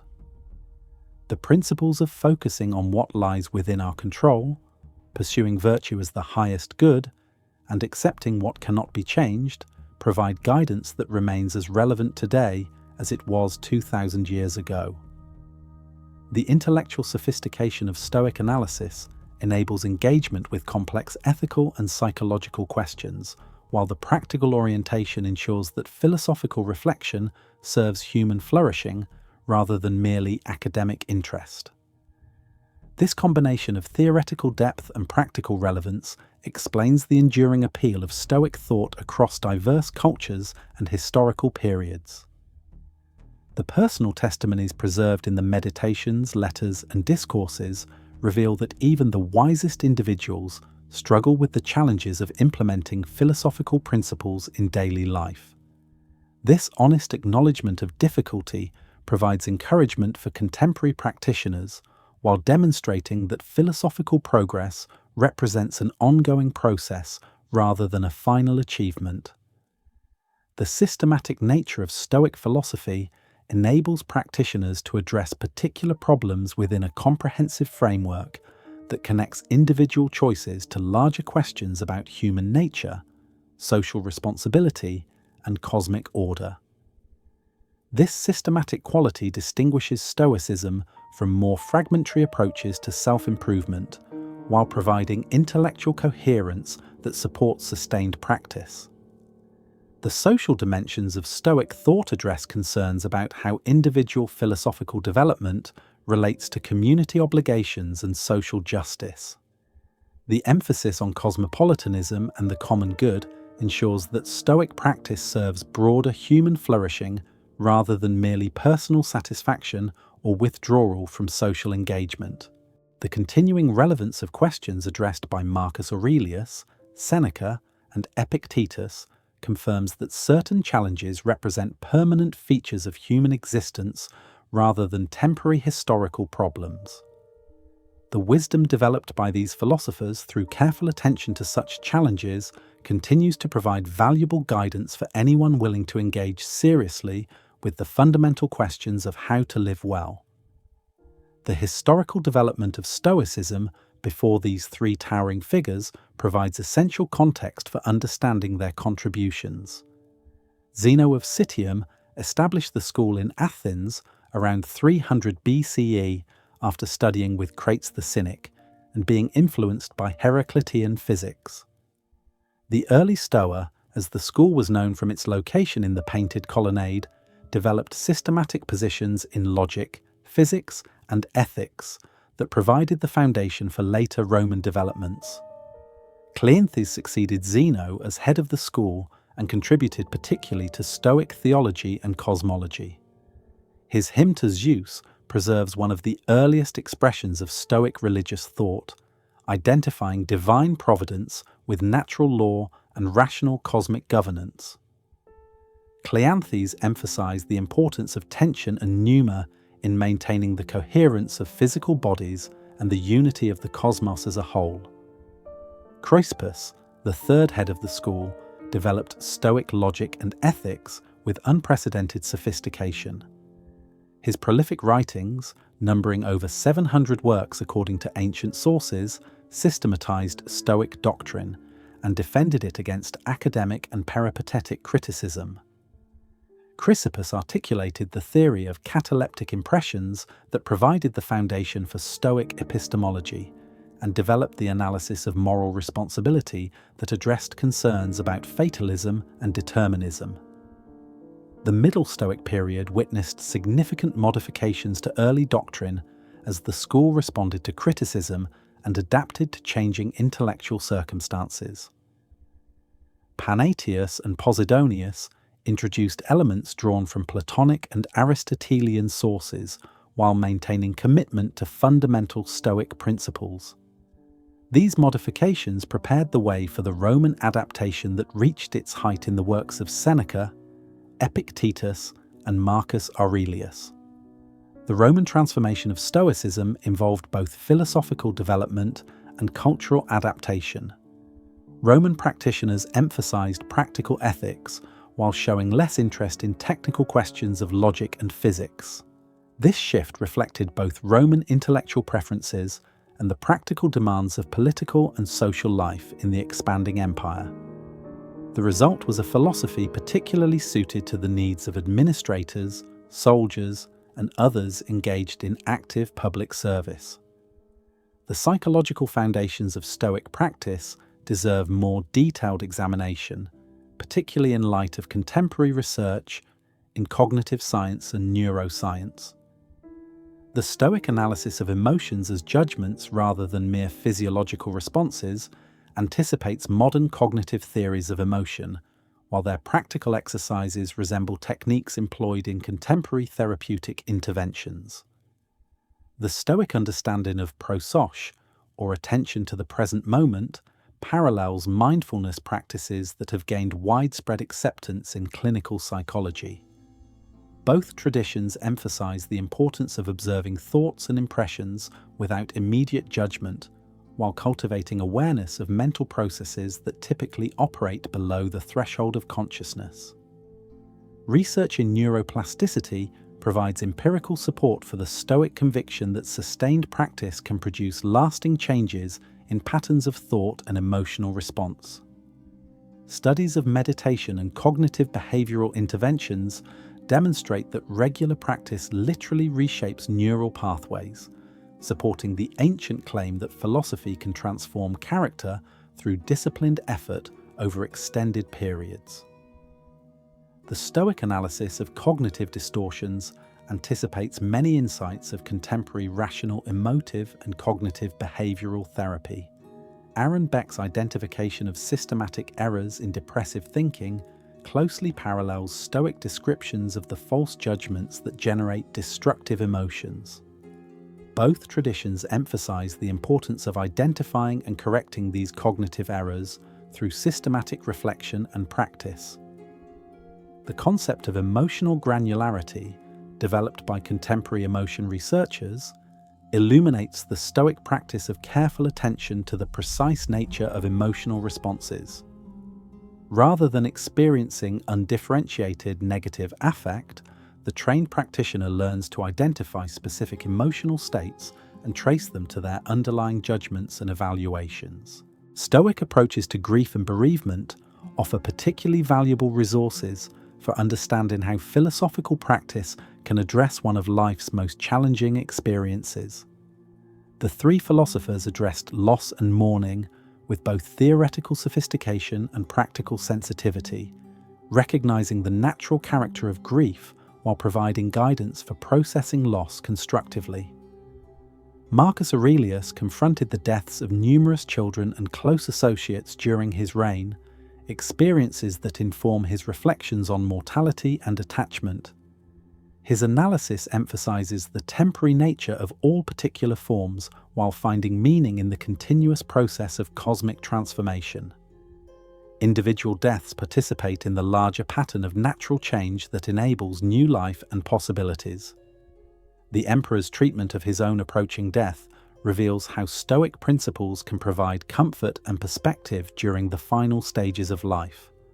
Rather than clinging desperately to continued existence, Marcus cultivates acceptance of mortality as a natural transition that completes the cycle of individual development. This acceptance enables focus on present duties and relationships rather than anxiety about future non-existence. Seneca's discussions of suicide reflect the complex relationship between Stoic acceptance and active choice in extreme circumstances. While advocating patience and perseverance through ordinary difficulties, Stoic doctrine permitted voluntary death when external conditions made virtuous life impossible, or when continued existence would require fundamental moral compromise. The practical guidelines that Seneca develops for evaluating such extreme situations emphasize careful deliberation and consultation with trusted advisors rather than impulsive action based on temporary emotional disturbance. The decision to end one's life represents the ultimate expression of moral autonomy and should reflect mature judgment rather than despair or fear. Epictetus addresses bereavement from the perspective of someone who experienced powerlessness and uncertainty throughout much of his life. His teaching emphasizes the distinction between natural affection for others and inappropriate attachment to specific outcomes regarding their welfare.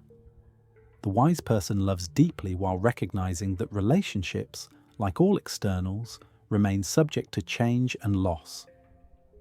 The practical exercises that Epictetus recommends for dealing with loss focus on gratitude for time shared with the deceased, acceptance of mortality as a universal human condition, and attention to present opportunities for virtuous action rather than regret about what can no longer be changed. These practices enable appropriate mourning while preventing the prolonged suffering that results from resistance to natural processes. Contemporary research on post-traumatic growth supports many Stoic insights about the potential benefits of adversity when it is processed with appropriate understanding and support.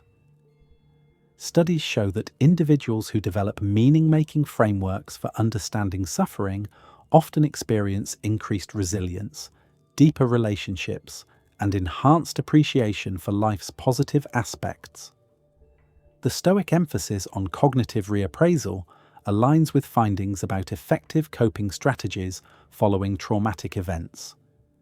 Rather than suppressing or avoiding difficult emotions, successful adaptation involves acknowledging suffering while gradually developing more balanced perspectives on its significance and implications for future action. Stoic approaches to aging and physical decline provide guidance for one of the most universal human challenges. All three philosophers addressed questions about how to maintain dignity and purpose while experiencing the progressive limitations that accompany advancing years and declining health. Marcus Aurelius wrote much of the Meditations while suffering from various ailments during his military campaigns. His reflections reveal someone struggling with physical discomfort while attempting to maintain philosophical perspective and fulfill demanding responsibilities. The emperor's analysis emphasizes the distinction between physical pain and the mental suffering that results from resistance to unavoidable circumstances.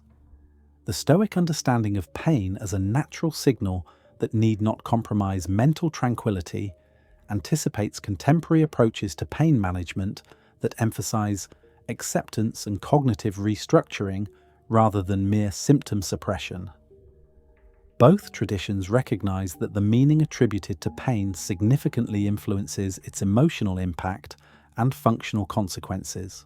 Seneca's treatment of old age combines philosophical analysis with practical advice about how to age gracefully while remaining engaged with life's opportunities and obligations. He argues that advanced age provides unique advantages, including accumulated wisdom, freedom from many youthful anxieties, and perspective on what truly matters for human flourishing. The practical recommendations that emerge from this analysis address both individual adaptation and social responsibilities. Older individuals should share their knowledge and experience with younger generations while accepting the limitations that prevent continued participation in activities requiring physical strength or stamina. This approach enables continued contribution to the common good while acknowledging realistic constraints. Epictetus addresses disability and physical limitation from personal experience, having suffered a permanent injury that affected his mobility throughout his adult life. His teaching emphasizes that physical impairment need not prevent the cultivation of virtue or the achievement of genuine satisfaction and purpose. The distinction between the body and the rational faculty that governs moral choice provides the theoretical foundation for this perspective. While physical limitations may constrain certain activities, they cannot compromise the capacity for excellent judgment and virtuous action that constitutes human flourishing in its most essential form. Contemporary disability studies and advocacy echo many Epictetan insights about the social construction of handicap and the importance of focusing on capabilities rather than limitations. Both perspectives emphasize human dignity and potential, while challenging assumptions about what constitutes a worthwhile life. Stoic educational philosophy offers resources for contemporary discussions about the purposes and methods of learning at all levels. The three philosophers understood education as character formation rather than mere information transmission, emphasizing the development of judgment, virtue, and practical wisdom over technical knowledge or professional credentials. Marcus Aurelius received the finest education available to someone of his social position, studying with the leading teachers of his generation in rhetoric, philosophy, and law. His reflections on this educational experience reveal both gratitude for excellent instruction and awareness that formal study represents only the beginning of genuine learning. The Emperor's analysis emphasizes the importance of applying theoretical knowledge to practical situations and testing philosophical principles against real-world challenges. Education succeeds when it produces individuals capable of making sound judgments under pressure rather than merely reciting doctrinal formulations or demonstrating academic achievement. Seneca's approach to philosophical education appears throughout his correspondence with Lucilius and reflects his conviction that teaching must address the whole person rather than merely the intellect. Effective instruction involves modeling appropriate attitudes and behaviors while providing theoretical frameworks that explain why such attitudes and behaviors serve human flourishing. The literary qualities of Seneca's educational writing demonstrate how style and content interact in philosophical communication. His vivid imagery, personal anecdotes, and conversational tone make abstract ideas accessible, while his systematic development of themes provides intellectual coherence and depth. Epictetus developed teaching methods that combined theoretical exposition with direct engagement with student concerns and questions. His classroom discussions, preserved in the discourses, reveal someone skilled at identifying the psychological and intellectual obstacles that prevent students from implementing philosophical principles in daily life. The Socratic elements in Epictetus's teaching encourage students to examine their own assumptions and beliefs, rather than merely accepting authoritative pronouncements. This method promotes intellectual independence and critical thinking while ensuring that philosophical commitment reflects genuine understanding rather than superficial compliance. Contemporary educational research supports many Stoic insights about effective learning and character development. Studies of moral education demonstrate the importance of combining theoretical knowledge with experiential learning and practical application.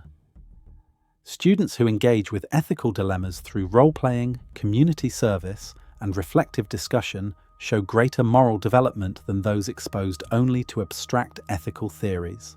The emphasis on metacognition in contemporary pedagogy parallels the Stoic focus on self-examination and awareness of mental processes. Both approaches recognize that effective learning requires understanding how one learns and developing strategies for monitoring and improving one's own cognitive performance. Stoic approaches to conflict resolution and interpersonal difficulty provide valuable resources for contemporary challenges in relationships, workplace dynamics, and social tensions. The philosophical framework emphasizes understanding underlying motivations, maintaining appropriate emotional responses, and seeking solutions that serve the common good rather than merely individual interests. Marcus Aurelius managed conflicts throughout the empire while attempting to maintain justice and promote reconciliation between competing factions. His approach emphasizes patience with human folly, recognition that most conflicts arise from misunderstanding rather than genuine malice, and commitment to finding solutions that address underlying concerns rather than merely superficial disagreements. The cosmic perspective that characterizes Marcus's thought enables appropriate responses to interpersonal tension by placing individual conflicts within larger contexts that reveal their relative insignificance. This perspective reduces emotional reactivity while maintaining commitment to addressing legitimate grievances and promoting constructive outcomes. Seneca's analysis of anger provides particularly valuable insights for managing conflict situations. He argues that anger typically reflects false judgments about the intentions and capabilities of other people, combined with unrealistic expectations about how situations should develop. Correcting these judgments eliminates the emotional disturbance that prevents clear thinking and effective action. The practical techniques that Seneca recommends for anger management include delayed response to provocative situations, systematic examination of the assumptions underlying angry reactions, and cultivation of empathy for the perspectives and limitations of other people. These approaches enable more thoughtful responses that serve long-term relationships rather than providing temporary emotional satisfaction. Epictetus addresses conflict from the perspective of someone who experienced both powerlessness and authority in different phases of his life. His teaching emphasizes the importance of focusing on one's own choices and responses rather than attempting to control other people's behavior or attitudes. The concept of appropriate action provides practical guidance for navigating difficult relationships while maintaining personal integrity. The Stoic practitioner fulfills social and professional obligations while accepting that other people may respond inappropriately or unreasonably to these efforts. Contemporary research on conflict resolution supports many Stoic insights about effective approaches to interpersonal difficulty. Studies show that successful mediation and negotiation typically involves separating positions from underlying interests, generating multiple options before evaluating solutions, and maintaining focus on long-term relationships rather than short-term victories. The role of emotional regulation in conflict management parallels Stoic teachings about the relationship between judgment and emotional response.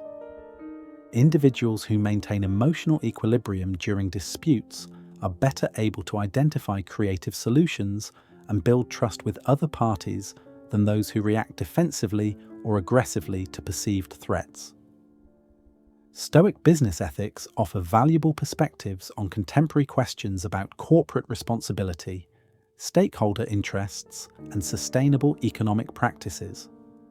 The philosophical framework emphasizes virtue, justice, and long-term thinking in ways that challenge purely profit-maximizing approaches to business decision-making. Marcus Aurelius managed the economic affairs of a vast empire while attempting to balance competing interests and promote prosperity for all citizens. His approach emphasizes the ruler's obligation to serve the common good, rather than merely advancing the interests of particular groups or regions. The principle of cosmopolitanism generates specific guidance for contemporary business leaders operating in global markets. Decisions should consider impacts on all stakeholders, including employees, customers, communities, and future generations, rather than focusing exclusively on short-term financial returns for shareholders. Seneca accumulated substantial wealth through his various business activities while attempting to maintain philosophical principles about the proper use of external goods. His approach illustrates how successful engagement with economic systems can be combined with appropriate detachment and generous sharing of resources with others. The practical guidelines that emerge from Seneca's example emphasize the importance of earning wealth through legitimate means, using resources to promote human flourishing, and remaining prepared to lose external goods when circumstances require such sacrifice.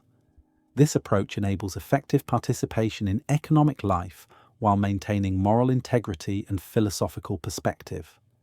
Epictetus addresses questions about work and professional identity from the perspective of someone who experienced both slavery and freedom, dependence and independence.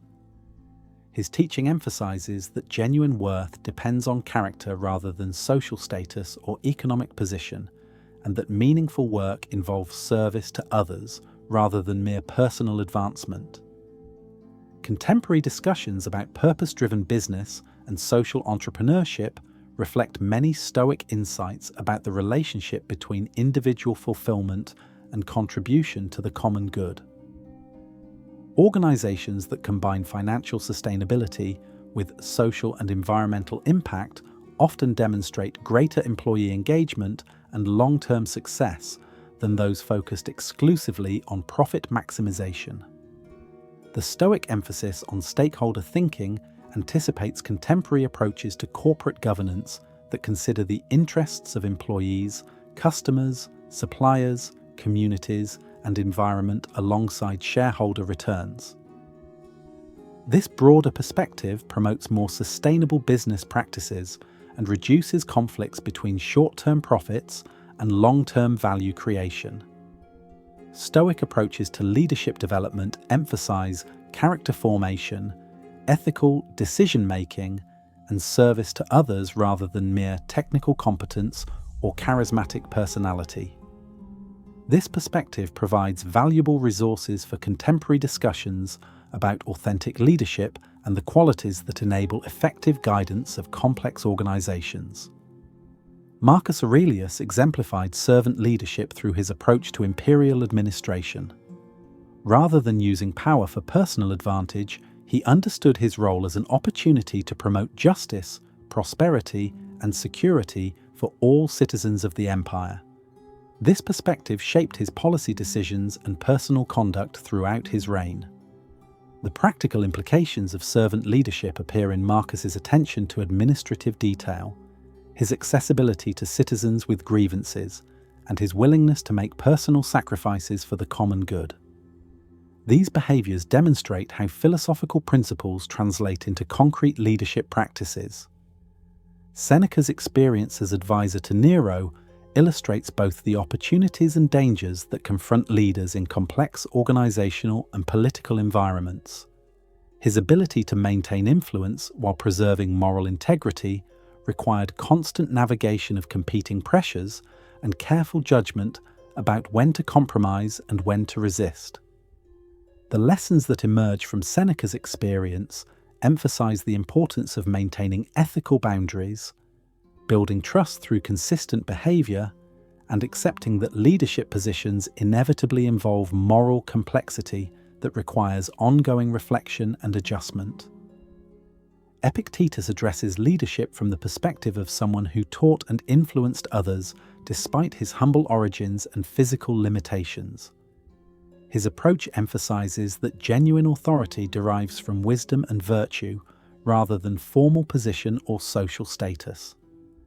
Contemporary research on transformational leadership supports many Stoic insights about the qualities that enable effective influence and inspiration of others. Leaders who demonstrate authenticity, ethical consistency, and genuine concern for follower development typically achieve better outcomes than those who rely primarily on formal authority or transactional incentives. The Stoic understanding of moral exemplarity provides valuable guidance for leaders seeking to influence organizational culture and promote ethical behavior. Rather than merely establishing rules and policies, effective leaders model the attitudes and behaviors they wish to see throughout their organizations. Stoic environmental philosophy offers resources for addressing contemporary ecological challenges while maintaining realistic perspectives about the scope and limits of individual and collective action. The philosophical framework emphasizes living in accordance with nature, accepting natural limits, and taking appropriate responsibility for human impacts on ecological systems. The concept of living according to nature, central to all Stoic thought, generates specific guidance about sustainable consumption, resource conservation, and environmental stewardship.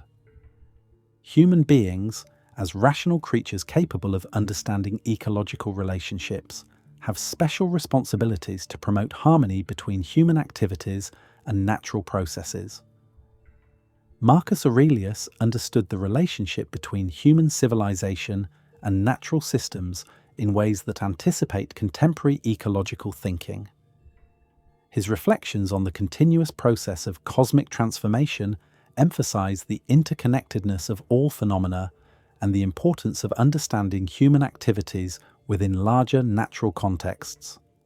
The practical implications of this cosmic perspective include recognition that short-term economic interests may conflict with long-term ecological sustainability, and that individual and social well-being depend ultimately on maintaining healthy relationships with natural systems that support all life.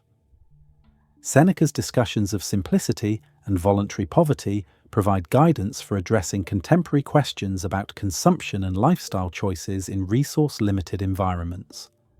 His practical exercises in simple living demonstrate that satisfaction and happiness do not require elaborate material arrangements or continuous acquisition of new possessions. The contemporary movement toward voluntary simplicity and minimalist living reflects many Stoic insights about the relationship between external goods and genuine satisfaction. Both traditions emphasize that meaningful life depends more on internal development and social relationships than on accumulation of material wealth. Epictetus addresses questions about contentment and gratitude in ways that support sustainable approaches to consumption and resource use. His teaching emphasizes appreciation for what one already possesses rather than constant striving for additional external goods. The practical exercises that Epictetus recommends, such as gratitude reflection and negative visualization, can support more mindful approaches to consumption by increasing awareness of abundance already available and reducing compulsive acquisition driven by unconscious anxiety or social comparison.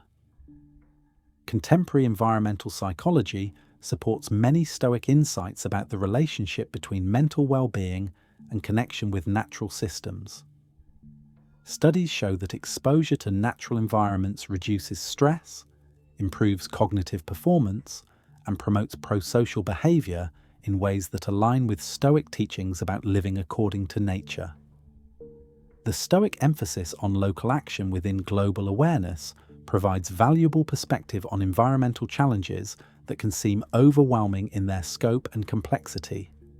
Rather than becoming paralyzed by the magnitude of ecological problems, individuals can focus on making appropriate choices within their own spheres of influence while supporting larger collective efforts.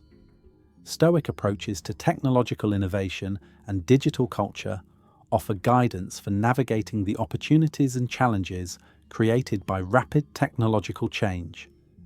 The philosophical framework emphasizes rational evaluation of new technologies, attention to their impacts on human character and social relationships, and preservation of essential human values in changing circumstances.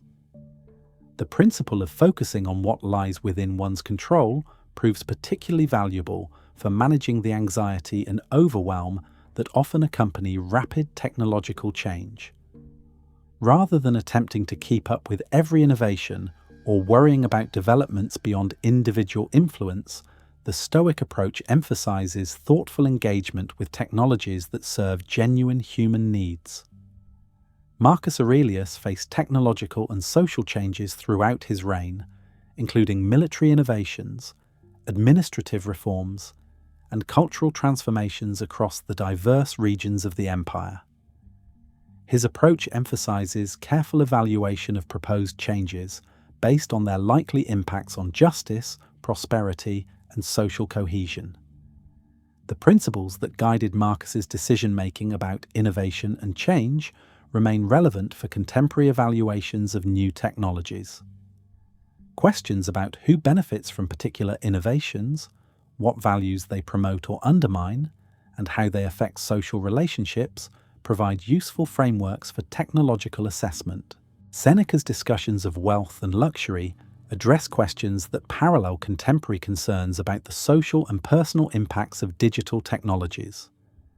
His analysis of how external goods can either serve or compromise human flourishing provides guidance for evaluating the role of technology in individual and social life.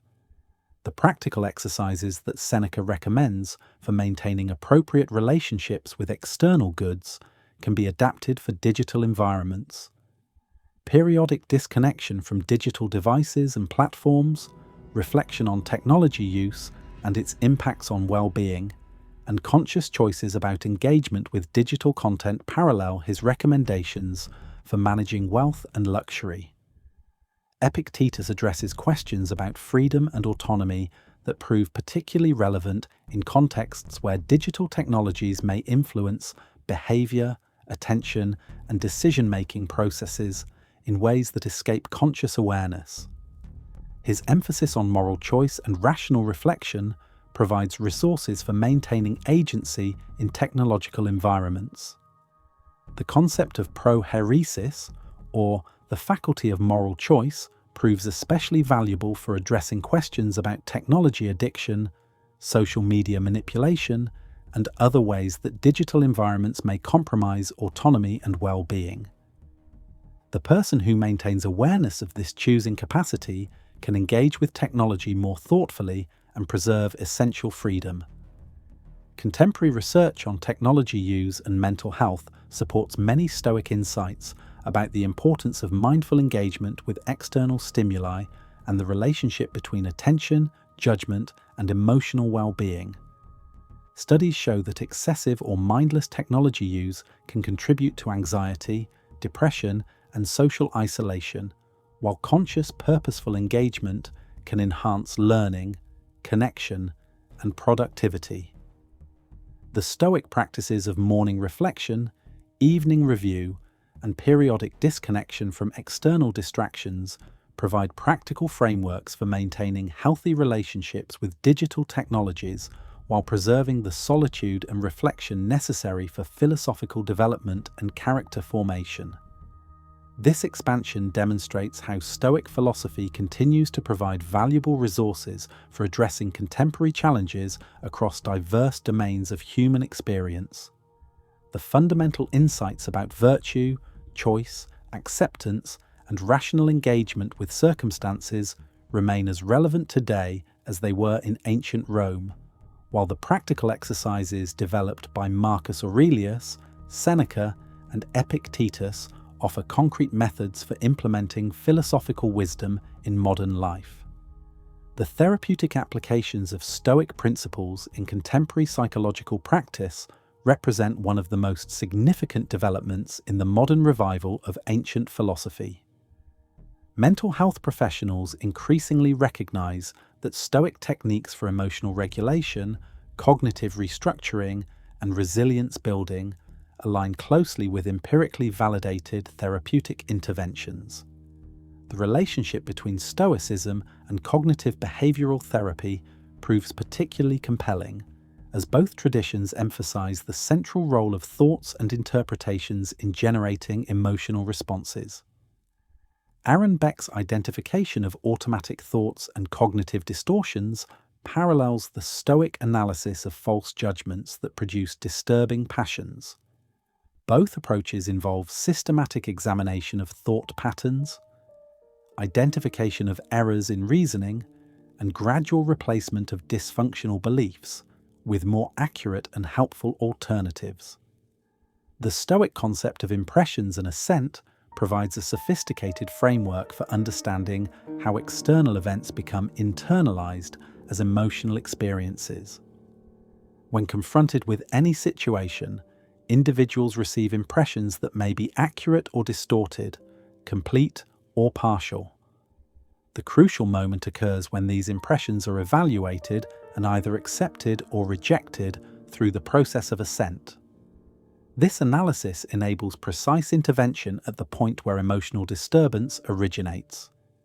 Contemporary research in neuroscience supports the Stoic insight that sustained practice can literally reshape neural pathways associated with emotional regulation and stress response. Studies using neuroimaging techniques demonstrate that meditation, cognitive restructuring, and other practices recommended by Stoic teachers produce measurable changes in brain structure and function, particularly in regions associated with executive control and emotional processing. The concept of neuroplasticity, which describes the brain's capacity for structural and functional modification throughout the lifespan, provides empirical validation for the ancient Stoic conviction that character can be transformed through disciplined effort over extended periods. This convergence of ancient wisdom and modern science offers compelling evidence that philosophical practice produces genuine psychological benefits. Acceptance and commitment. Therapy represents another contemporary approach that shares significant common ground with Stoic philosophy. Both traditions emphasize psychological flexibility, values-based action, and acceptance of internal experiences while maintaining commitment to meaningful activities. The Achaian concept of creative hopelessness parallels the Stoic recognition that attempts to control external circumstances often produce suffering, and that genuine satisfaction requires focusing on what lies within individual influence. The therapeutic use of metaphors and experiential exercises in ACT resembles Stoic practices designed to shift perspective and reduce attachment to problematic thoughts and emotions. Both approaches encourage individuals to observe their mental processes with detached curiosity rather than being overwhelmed by their content or intensity. Mindfulness-based interventions draw heavily on contemplative practices that parallel Stoic exercises in present moment awareness and non-judgmental observation of experience. The systematic cultivation of attention and awareness that characterizes mindfulness training shares important features with the Stoic discipline of impressions and the practice of examining thoughts and judgments as they arise.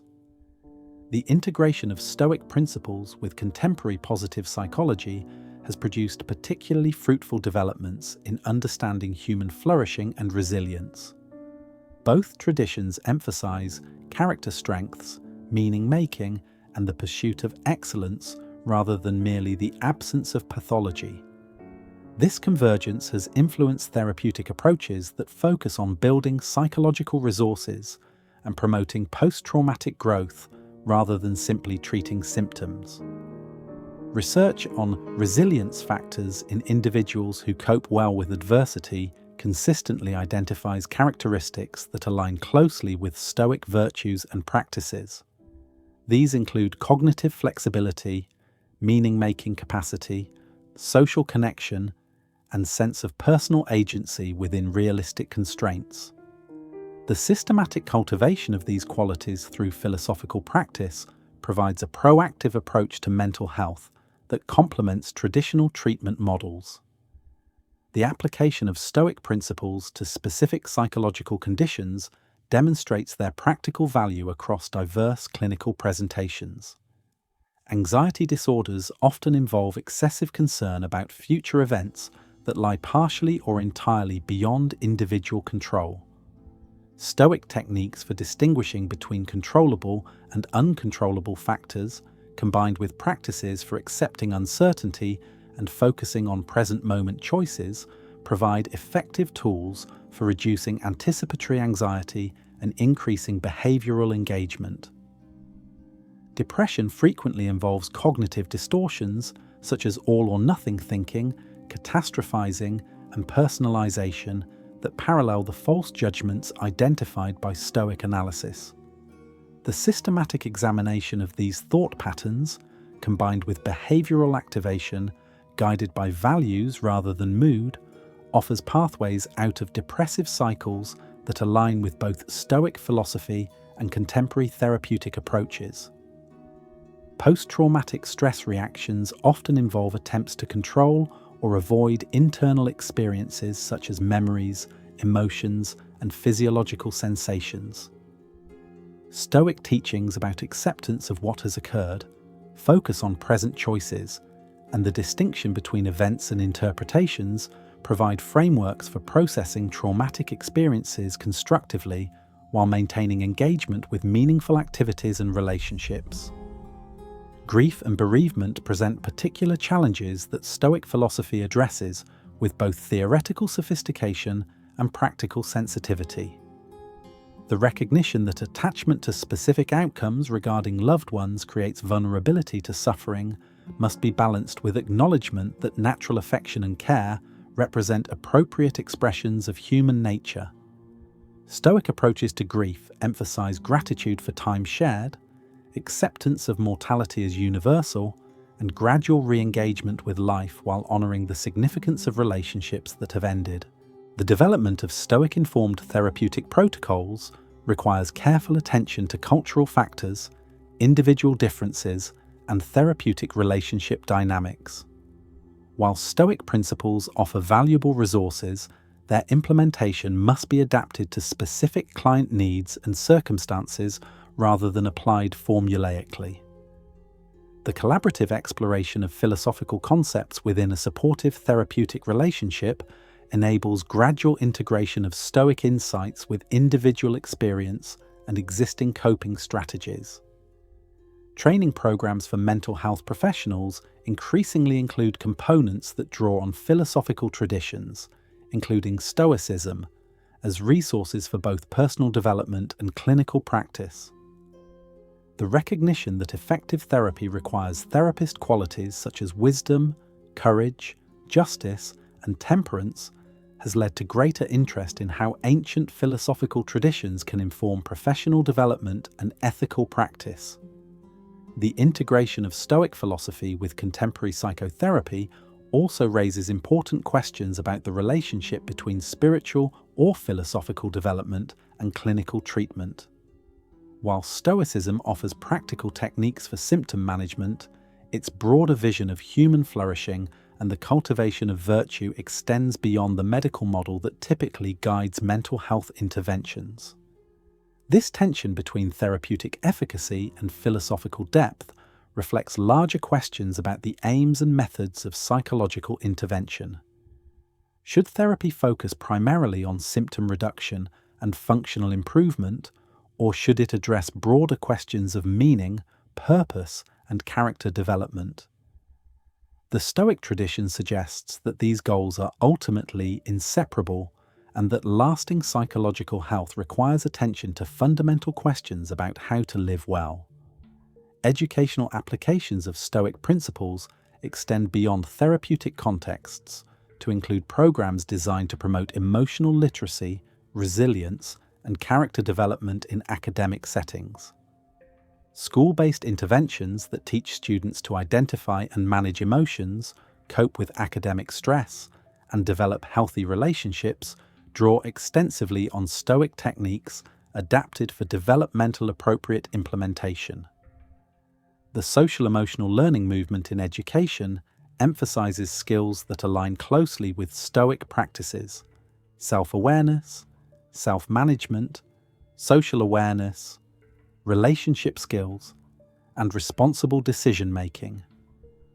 These competencies require systematic cultivation over extended periods and benefit from philosophical frameworks that provide coherent understanding of their importance and methods for their development. College and university settings present particular opportunities for introducing Stoic philosophy as both academic subject matter and practical resource for student development. The transition to adulthood involves numerous challenges including increased autonomy, academic pressure, social complexity, and future uncertainty that Stoic principles address directly. Campus counseling centers increasingly incorporate philosophical approaches alongside traditional therapeutic interventions. Professional development programs across various fields have adopted Stoic principles as frameworks for leadership development, stress management, and ethical decision-making. The emphasis on virtue, rational analysis, and service to the common good provides guidance for navigating complex organizational challenges while maintaining personal integrity and professional effectiveness. Healthcare professionals face particular stresses that Stoic philosophy addresses effectively. The combination of high-stakes decision-making, emotional demands from patient care, systemic pressures, and personal vulnerability to illness and mortality creates conditions where ancient wisdom proves especially relevant. Programs that teach healthcare workers to focus on what they can control, accept uncertainty, and find meaning in service demonstrate measurable benefits for job satisfaction, burnout prevention, and patient care quality. Business and organizational contexts have embraced Stoic principles as tools for improving performance, reducing workplace stress, and promoting ethical corporate culture. The emphasis on focusing on process rather than outcomes, accepting setbacks as learning opportunities, and maintaining long-term perspective proves valuable in competitive environments characterized by rapid change and uncertainty. Leadership development programs increasingly draw on Stoic concepts of servant leadership, moral courage, and principled decision-making. The example of Marcus Aurelius as philosopher-emperor provides a compelling model for combining authority with wisdom, power with service, and success with character. Contemporary leaders facing complex ethical challenges find practical guidance in Stoic approaches to balancing competing interests while maintaining commitment to virtue and the common good. The application of Stoic principles to financial planning and investment decisions offers valuable perspectives on risk management, emotional regulation during market volatility, and long-term thinking. The philosophical framework emphasizes focusing on factors within investor control, accepting market uncertainty, and maintaining perspective during both gains and losses. These approaches align with empirically supported investment strategies while providing psychological resources for implementing them consistently. Parenting represents another domain where Stoic principles offer practical guidance for common challenges. The distinction between loving concern and anxious attachment enables parents to support their children's development while accepting that outcomes depend partially on factors beyond parental control. This perspective reduces parental anxiety while promoting more effective and less intrusive approaches to child rearing. Stoic approaches to discipline emphasize natural consequences, consistent boundaries, and modeling appropriate behavior rather than punitive responses driven by parental frustration. The cultivation of patience, wisdom, and justice in parenting relationships benefits both children and parents while promoting family environments that support character development and emotional regulation. The challenges of adolescence present particular opportunities for introducing young people to Stoic concepts adapted for their developmental stage. The typical adolescent concerns about identity, peer relationships, academic performance, and future uncertainty align closely with traditional Stoic themes while requiring age-appropriate presentation and application.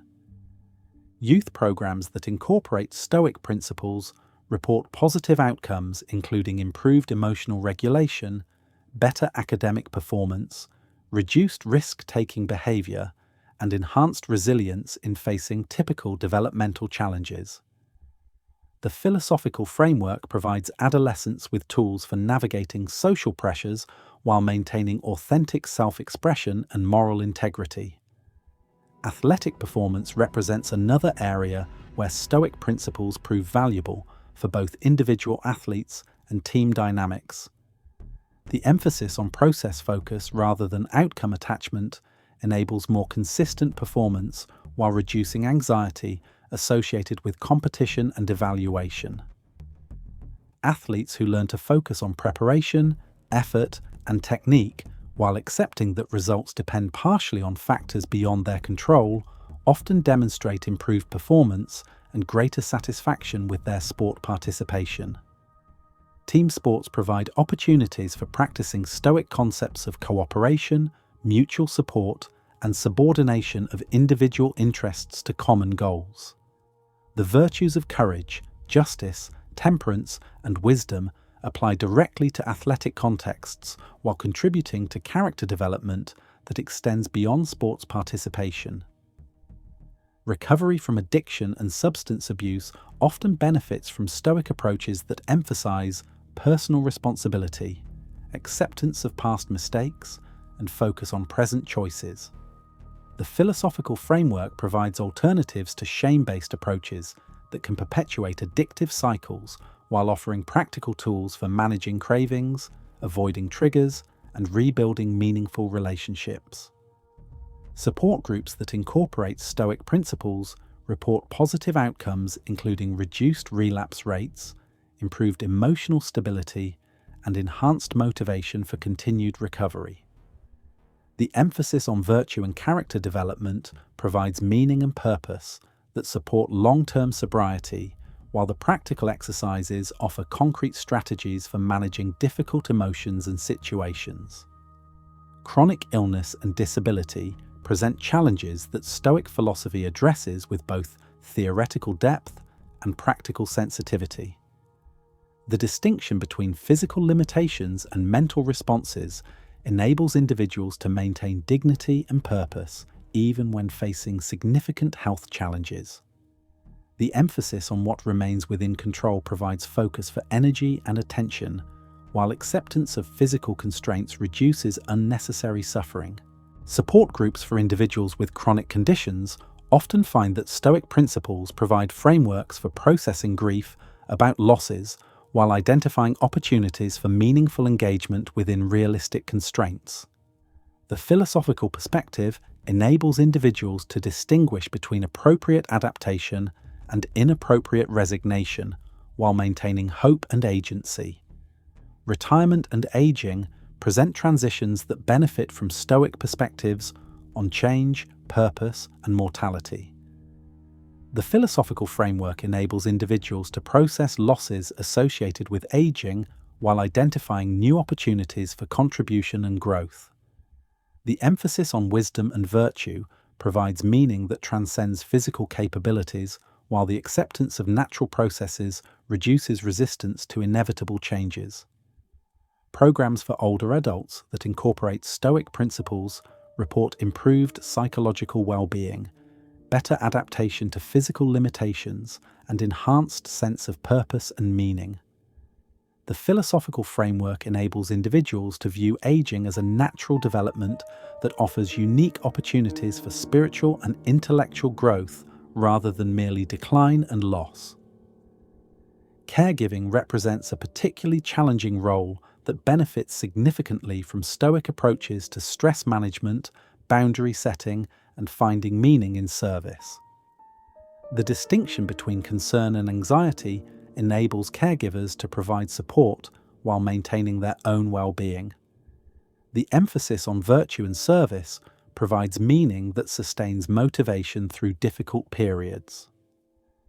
Support programs for caregivers that incorporate Stoic principles demonstrate reduced burnout, improved emotional regulation, and better boundary management. The philosophical framework enables caregivers to understand their role as expression of virtue while accepting limitations on their ability to control outcomes for care recipients. Environmental activism and sustainability advocacy present contemporary challenges that align closely with Stoic principles about living according to nature, focusing on controllable factors and serving the common good. The philosophical framework enables activists to maintain motivation and perspective while working on complex problems that require long-term commitment and acceptance of partial progress. Climate change presents particular psychological challenges, including eco-anxiety, overwhelm about problem scope, and despair about collective action failures. Stoic approaches that emphasize individual responsibility within realistic constraints, focus on local action, and acceptance of uncertainty provide psychological resources for sustained environmental engagement without debilitating anxiety. Community organizing and social justice work benefit from Stoic perspectives on persistence, courage, and commitment to principle, even when facing opposition or slow progress. The philosophical framework provides resources for maintaining motivation through setbacks while building coalitions that serve the common good rather than narrow interests. The digital age presents novel challenges for applying ancient wisdom to contemporary circumstances. Social media, constant connectivity, and information overload create conditions that can undermine the solitude and reflection necessary for philosophical development. Stoic approaches to attention management, boundary setting, and value-based decision-making offer frameworks for engaging with technology mindfully rather than compulsively. The phenomenon of social media comparison and its relationship to self-esteem and life satisfaction parallels ancient Stoic concerns about the pursuit of external validation rather than inner excellence. The philosophical framework provides resources for maintaining authentic self-evaluation while engaging appropriately with digital communities and platforms. Online relationships and digital communication present opportunities and challenges that require wisdom, justice, courage, and temperance in their navigation. Stoic principles about honest communication, respectful interaction, and service to others apply directly to digital contexts while helping individuals maintain authentic connection in virtual environments. The future development of Stoic applications will likely involve continued integration with empirical research, technological innovation, and cultural adaptation. Virtual reality environments may provide new opportunities for practicing negative visualization and exposure exercises. Artificial intelligence could offer personalized guidance for implementing Stoic principles based on individual circumstances and progress. The global accessibility of digital resources enables broader dissemination of Stoic teachings while raising questions about maintaining depth and authenticity in popular presentations. The challenge involves making ancient wisdom accessible while preserving the rigor and systematic development that characterizes genuine philosophical practice. This comprehensive exploration of Stoic philosophy and its contemporary applications demonstrates the enduring relevance of ancient wisdom for addressing perennial human challenges. Marcus Aurelius, Seneca, and Epictetus developed insights about virtue, choice, acceptance, and rational engagement with circumstances that remain as valuable today as they were 2 millennia ago. Their combined legacy offers practical guidance for anyone seeking to understand how philosophical wisdom can inform contemporary life while providing resources for personal development, social engagement, and meaningful contribution to human flourishing. The systematic nature of Stoic philosophy enables practitioners to address particular challenges within a comprehensive framework that connects individual choices to larger questions about human nature, social responsibility, and the relationship between individual fulfillment and common good. This integration of personal development with social engagement distinguishes Stoicism from approaches that focus exclusively on individual well-being while providing philosophical foundations for ethical action in complex contemporary circumstances. The continuing relevance of Stoic philosophy ultimately rests on its realistic assessment of human capabilities and limitations, combined with inspiring vision of what individuals can achieve through sustained commitment to virtue and rational reflection. The practical exercises and theoretical frameworks developed by these three remarkable figures continue to provide valuable guidance for navigating uncertainty, managing emotions, building resilience, and finding meaning in circumstances that often seem beyond individual control, yet remain open to wise and virtuous response. The Stoic understanding of fate and determinism represents one of the most sophisticated attempts in ancient philosophy to reconcile human freedom with cosmic necessity. This doctrine, known as compatibilism, argues that genuine freedom consists not in the ability to alter the course of events, but in willing alignment with rational cosmic order. The Stoics maintained that all events unfold according to causal necessity, while simultaneously insisting that human beings bear moral responsibility for their choices and actions. The theoretical foundation for this position rests on the Stoic conception of pneuma, the rational breath or spirit that pervades the entire cosmos and governs all natural processes. This material principle operates according to strict causal laws while manifesting different degrees of organization and complexity in different beings. In human beings, pneuma achieves its highest expression through the rational faculty that enables understanding of cosmic order and conscious cooperation with natural processes. The famous analogy of the cylinder illustrates how Stoic compatibilism operates in practice. When a cylinder rolls down a hill, its motion results from both the external force that initially moves it and its internal cylindrical shape that determines how it responds to that force. Similarly, human actions result from both external circumstances and internal character, with individuals bearing responsibility for the character traits that shape their responses to unavoidable situations. This analysis generates specific practical implications for moral evaluation and self-development. The person who acts courageously when facing danger responds appropriately to external circumstances according to internal dispositions cultivated through previous choices and habituation. The coward who flees responds to identical external circumstances according to different internal dispositions that reflect different patterns of previous choice and development. The Stoic doctrine of eternal recurrence, which may have influenced Nietzsche's later formulation of this concept, holds that the cosmos undergoes infinite cycles of development and dissolution, with each cycle reproducing exactly the same sequence of events and individual choices. This cosmological teaching serves to emphasize both the significance of individual choices and their integration within larger patterns that extend infinitely beyond particular lifespans. The implications of eternal recurrence for practical ethics prove both challenging and inspiring. If every choice will be repeated infinitely throughout cosmic history, then each decision carries ultimate significance and deserves the most careful consideration and commitment to excellence. This perspective eliminates the possibility of treating any choice as merely temporary or experimental, while emphasizing that individual actions participate in eternal patterns of cosmic development.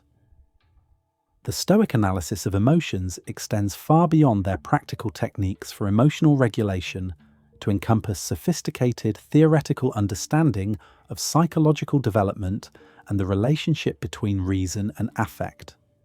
The four basic passions, desire, aversion, pleasure, and distress, represent systematic errors in judgment about the nature of good and evil that generate corresponding physiological and behavioral responses.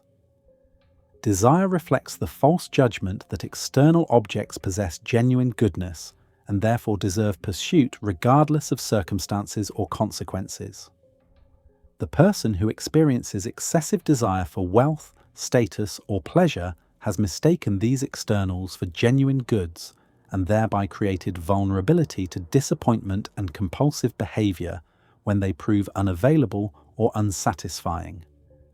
Aversion represents the mirror image of desire, involving false judgments that externals constitute genuine evils that must be avoided at all costs. Fear of poverty, illness, or death reflects misunderstanding of these conditions as genuine threats to human welfare rather than indifferent circumstances that provide opportunities for the exercise of virtue or vice. Pleasure and distress represent judgments about present circumstances rather than future possibilities. Pleasure involves the false belief that current possession of externals constitutes genuine good, while distress reflects the false belief that current deprivation represents genuine evil. Both responses indicate failure to understand that happiness depends entirely on virtue rather than external conditions. The Stoic alternative to these destructive passions consists in the cultivation of appropriate emotions that align with correct judgments about value and reality.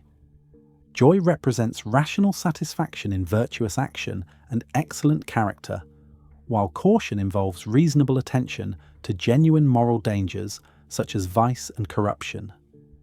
These positive emotions enhance rather than compromise rational functioning while supporting beneficial action and healthy relationships. The development of appropriate emotions requires sustained philosophical education that gradually transforms habitual patterns of judgment and response. This process involves both theoretical study to understand correct evaluations and practical exercises to implement these evaluations consistently in daily life. The integration of intellectual conviction with emotional transformation represents one of the distinctive features of Stoic philosophical practice. Stoic friendship theory provides detailed analysis of human relationships and social bonds that extends beyond practical guidance to encompass fundamental questions about the nature of love, loyalty, and interpersonal commitment. The philosophical framework distinguishes between relationships based on mutual advantage or pleasure and genuine friendship founded on shared commitment to virtue and wisdom. Ordinary relationships typically involve some combination of pleasure in companionship, mutual benefit from cooperation, and emotional attachment to particular individuals. While these relationships may provide satisfaction and support, they remain vulnerable to changes in circumstances, feelings, or interests that can dissolve the bonds that initially brought people together.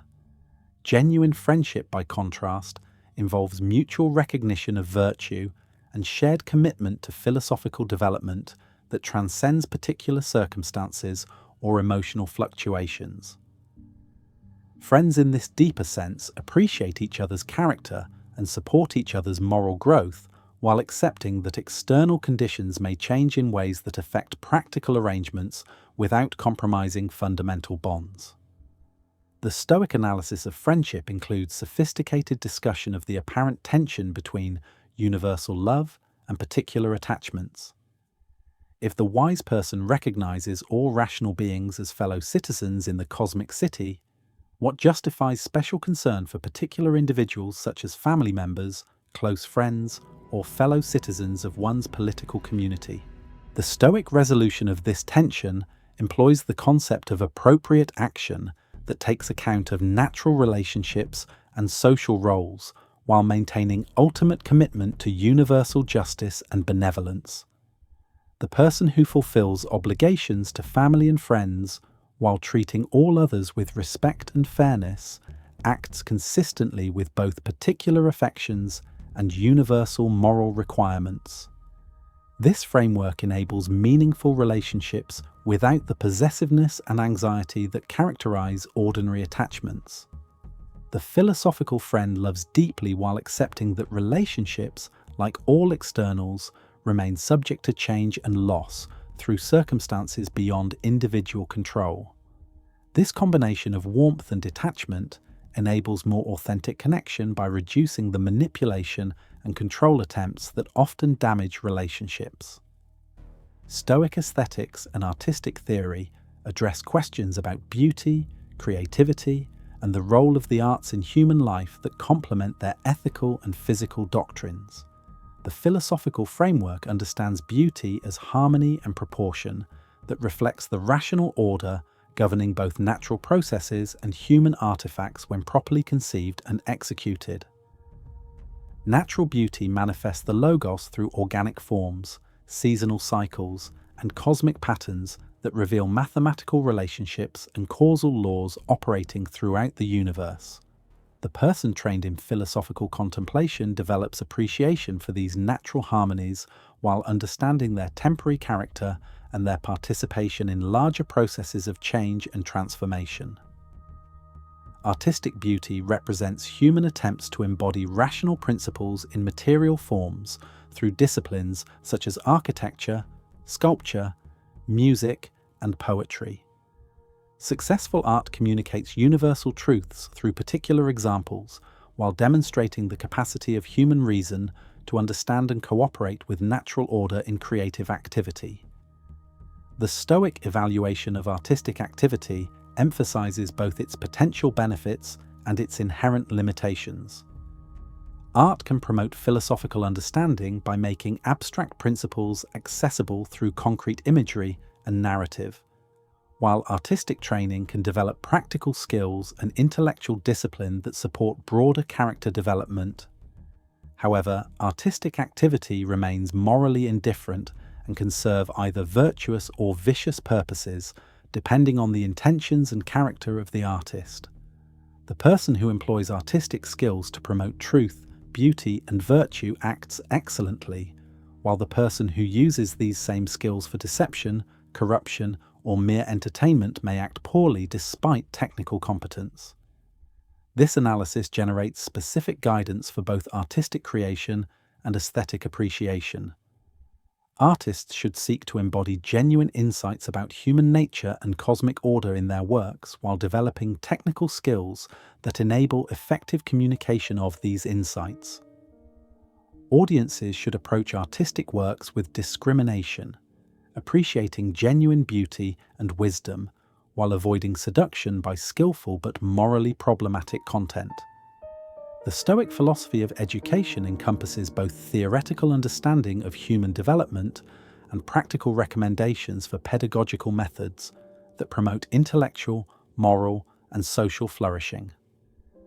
The framework emphasizes character formation over mere information transmission, while recognizing that genuine virtue requires both understanding and habituation through appropriate practice. The natural development of human beings proceeds through identifiable stages that present different opportunities and challenges for educational intervention. Young children possess limited rational capacity, but demonstrate natural sociability and capacity for imitation that can be directed toward beneficial habits and attitudes through proper modeling and gentle guidance. Adolescents experience increased intellectual capabilities combined with emotional intensity and social pressures that require careful balance of freedom and structure to promote healthy development. Educational approaches during this period should encourage critical thinking and moral reflection while providing sufficient support and boundaries to prevent destructive choices. Adult education involves different challenges and opportunities, as mature individuals bring accumulated experience and established patterns of thought and behavior that may either facilitate or impede further development. Philosophical education for adults requires acknowledgement of existing commitments and limitations, while maintaining optimism about the possibility of continued growth and transformation. The Stoic curriculum emphasizes integration of theoretical study with practical application through exercises designed to internalize philosophical principles and develop corresponding character traits. Students must understand logical reasoning, natural philosophy, and ethical principles while learning to apply these insights consistently in daily decisions and relationships. The pedagogical methods employed by Stoic teachers combine systematic exposition with interactive discussion designed to address individual student needs and concerns. The preservation of Epictetus's classroom discussions in the discourses provides detailed examples of how philosophical education operates through dialogue, questioning, and personalized guidance, rather than mere lecture and memorization. Contemporary educational research supports many Stoic insights about effective learning and character development, particularly the importance of combining cognitive understanding with emotional engagement and practical application. Students who participate in experiential learning, service projects, and reflective discussion show greater moral development than those exposed only to abstract ethical theories. The Stoic understanding of virtue as knowledge that must be embodied through practice aligns closely with contemporary recognition that moral education requires integration of intellectual, emotional, and behavioral components. Character development occurs through sustained engagement with ethical challenges in supportive environments that encourage reflection, experimentation, and gradual improvement. Stoic approaches to health and medicine reflect the philosophical commitment to living according to nature while maintaining appropriate attitudes toward physical well-being and medical treatment. The framework distinguishes between natural concern for bodily health and inappropriate attachment to physical perfection or fear of illness and mortality. The human body represents a sophisticated biological system that operates according to natural laws and requires appropriate care to function optimally. This care includes attention to diet, exercise, sleep, and other factors that influence physical well-being, while recognizing that perfect health remains impossible and that illness and aging represent natural processes rather than moral failures. The practice of medicine involves applying rational understanding of bodily functions to promote healing and alleviate suffering when possible. Physicians should employ their knowledge and skills excellently while accepting the limitations of medical intervention and maintaining honest communication with patients about prognoses and treatment options. Patients should cooperate intelligently with medical treatment while maintaining philosophical perspective on the relationship between physical health and genuine human flourishing. Illness provides opportunities for the exercise of virtue through courage, patience, and acceptance, while recovery enables renewed engagement with meaningful activities and relationships.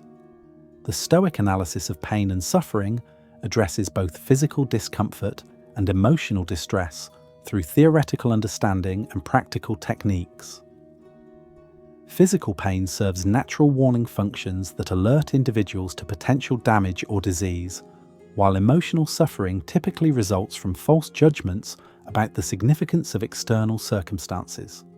The appropriate response to physical pain involves rational evaluation of its causes and implications, cooperation with beneficial treatment when available, and acceptance of unavoidable discomfort without allowing it to compromise mental tranquility or moral commitment.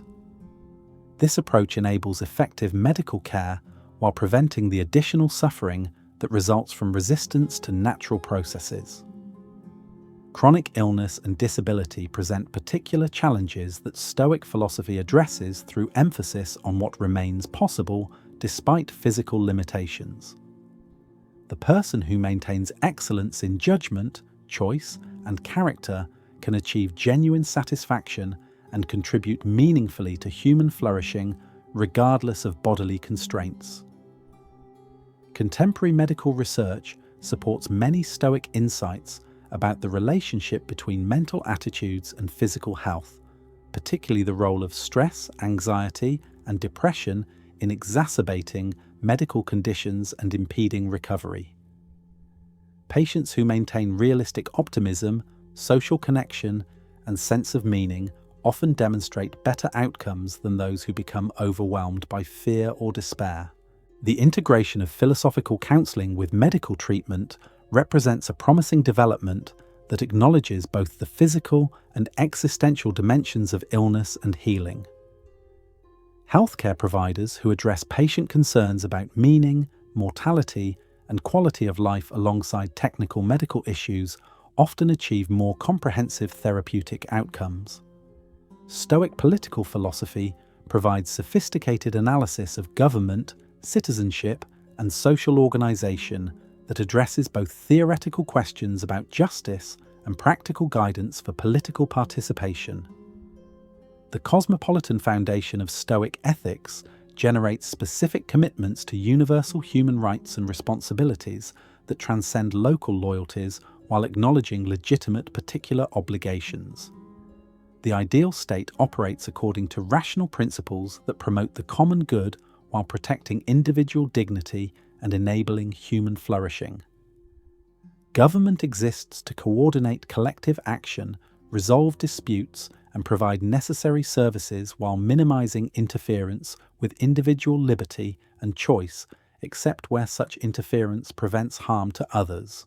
Citizens bear responsibilities to participate constructively in political life through informed voting, civic engagement, and service to community needs, while maintaining independence of judgment and commitment to universal moral principles.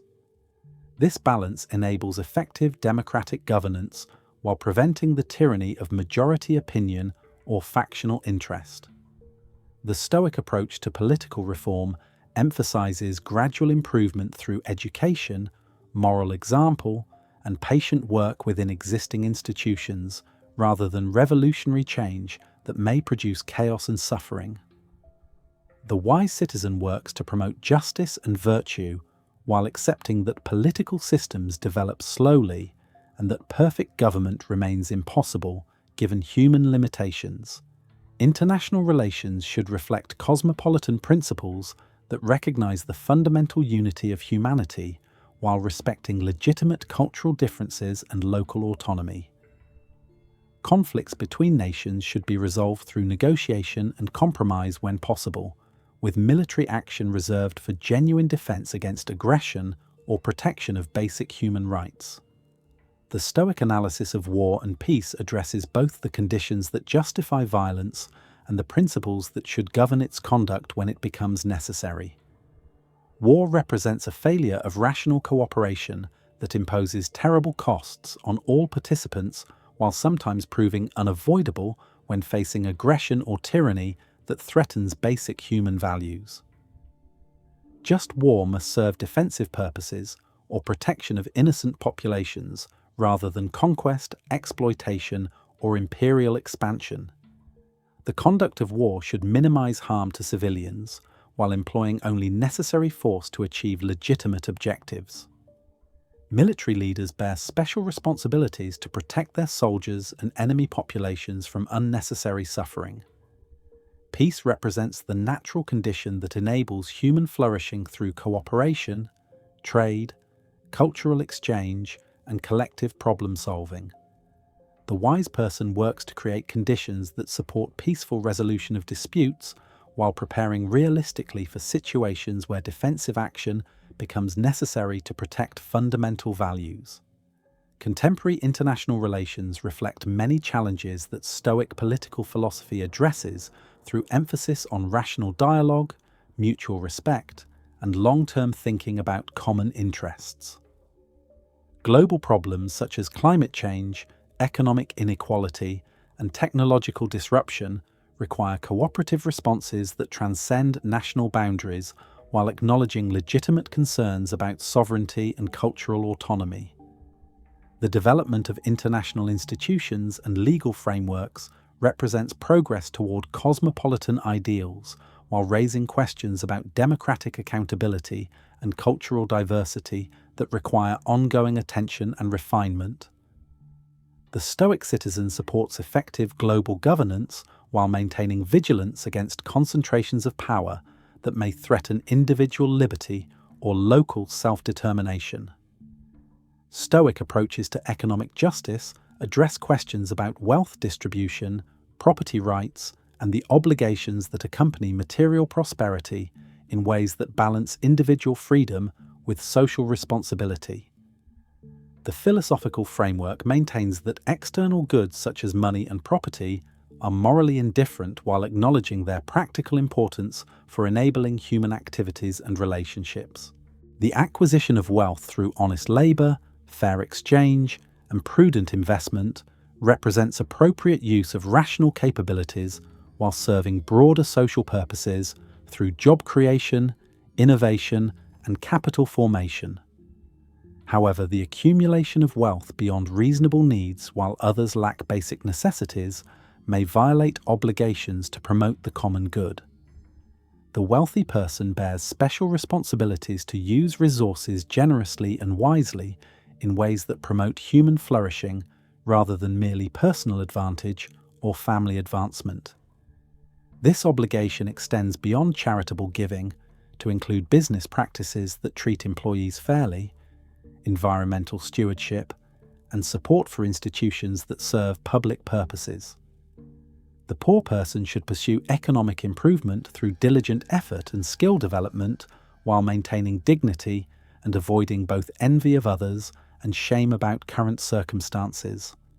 Poverty does not prevent the cultivation of virtue or the achievement of genuine satisfaction, though it may create practical obstacles that require resourcefulness and community support to overcome. Economic systems should promote both individual opportunity and social cohesion through markets that operate fairly while providing safety nets for those unable to compete effectively.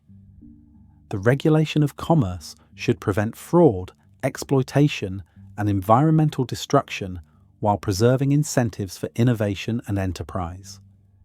Contemporary discussions about universal basic income, progressive taxation, and corporate responsibility reflect ongoing efforts to balance individual freedom with collective welfare in complex modern economies.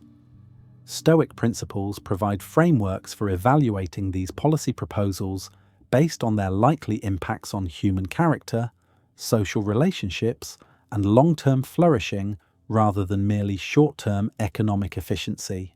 The Stoic understanding of gender and family relationships reflects both the historical limitations of ancient social arrangements and philosophical insights that remain relevant for contemporary discussions about equality, partnership, and parental responsibilities. The cosmopolitan foundation of Stoic ethics implies fundamental moral equality between men and women, despite practical differences in social roles and biological functions. Marcus Aurelius, Seneca, and Epictetus all acknowledge the contributions of women to their philosophical development while operating within patriarchal social structures that limited female participation in public life and formal education. Their personal relationships with mothers, wives, and daughters demonstrate respect for women's intelligence and virtue while reflecting conventional assumptions about gender roles. The philosophical principles underlying Stoic ethics suggest that virtue and wisdom remain equally available to all rational beings regardless of gender, social status, or other conventional distinctions. This insight provides resources for challenging discriminatory practices while acknowledging genuine differences in interests, capabilities, and circumstances that may influence individual choices and social arrangements. Modern feminist interpretations of Stoicism highlight both its potential contributions to gender equality and its historical complicity with oppressive social structures. The emphasis on rational autonomy and moral responsibility supports women's claims to equal political and economic participation, while the acceptance of natural differences provides resources for honoring diverse approaches to family and career priorities. Contemporary applications of Stoic principles to relationship counseling and family therapy emphasize communication skills, emotional regulation, and mutual respect rather than traditional gender role expectations. Couples who learn to focus on their own choices and responses rather than attempting to control their partner's behavior often achieve more satisfying and stable relationships. Parenting approaches informed by Stoic philosophy emphasize modeling virtue, teaching critical thinking, and supporting children's natural development rather than imposing arbitrary expectations or living vicariously through children's achievements. This approach promotes both individual flourishing and strong family bonds while preparing children for independent adult life. The Stoic analysis of romantic love distinguishes between passionate attachment that creates vulnerability and dependence and mature affection that enhances individual and mutual flourishing. Healthy romantic relationships involve appreciation of each other's character, support for personal growth, and commitment to shared values while maintaining individual autonomy and accepting that relationships may change over time. Contemporary research on successful long-term relationships supports many Stoic insights about the importance of individual character development, realistic expectations, and focus on controllable factors in maintaining satisfaction and stability. Couples who practice gratitude, communicate effectively, and support each other's goals while maintaining individual interests demonstrate greater resilience through changing circumstances. The integration of Stoic principles with modern understanding of attachment, trauma, and relationship dynamics provides valuable resources for addressing contemporary challenges while preserving the wisdom embodied in ancient philosophical insights about human nature and social bonds. Stoic approaches to death and dying provide comprehensive frameworks for understanding mortality that address both theoretical questions about the nature of death and practical guidance for facing one's own death and coping with bereavement. The materialist physics underlying Stoic philosophy understands death as the dissolution of the physical and psychological components that constitute individual identity, rather than transition to another form of existence. This understanding eliminates fear based on beliefs about posthumous punishment or reward, while focusing attention on present opportunities for virtuous action and meaningful relationships. Death represents a natural boundary that gives shape and urgency to individual choices, while connecting personal mortality to larger patterns of cosmic change and renewal. The appropriate attitude toward death involves acceptance of its inevitability, combined with commitment to living excellently during whatever time remains available. This perspective reduces anxiety about mortality while intensifying appreciation for present experiences and relationships that give life meaning and satisfaction. The process of dying provides final opportunities for the exercise of virtue through courage, dignity, and concern for others who will continue living after one's death. The person who faces terminal illness or advanced age with grace and wisdom offers valuable example and support to family and friends while completing personal development in ways that honor both individual potential and social relationships. Bereavement presents challenges that require balance between natural grief and philosophical acceptance of loss as part of universal human experience. The survivor who processes loss constructively honors the deceased while maintaining engagement with life and openness to new relationships and experiences that provide continued meaning and purpose. Stoic funeral practices and memorial customs emphasize gratitude for time shared with the deceased, celebration of their virtues and contributions, and commitment to carrying forward their positive influence rather than prolonged mourning that interferes with present obligations and opportunities.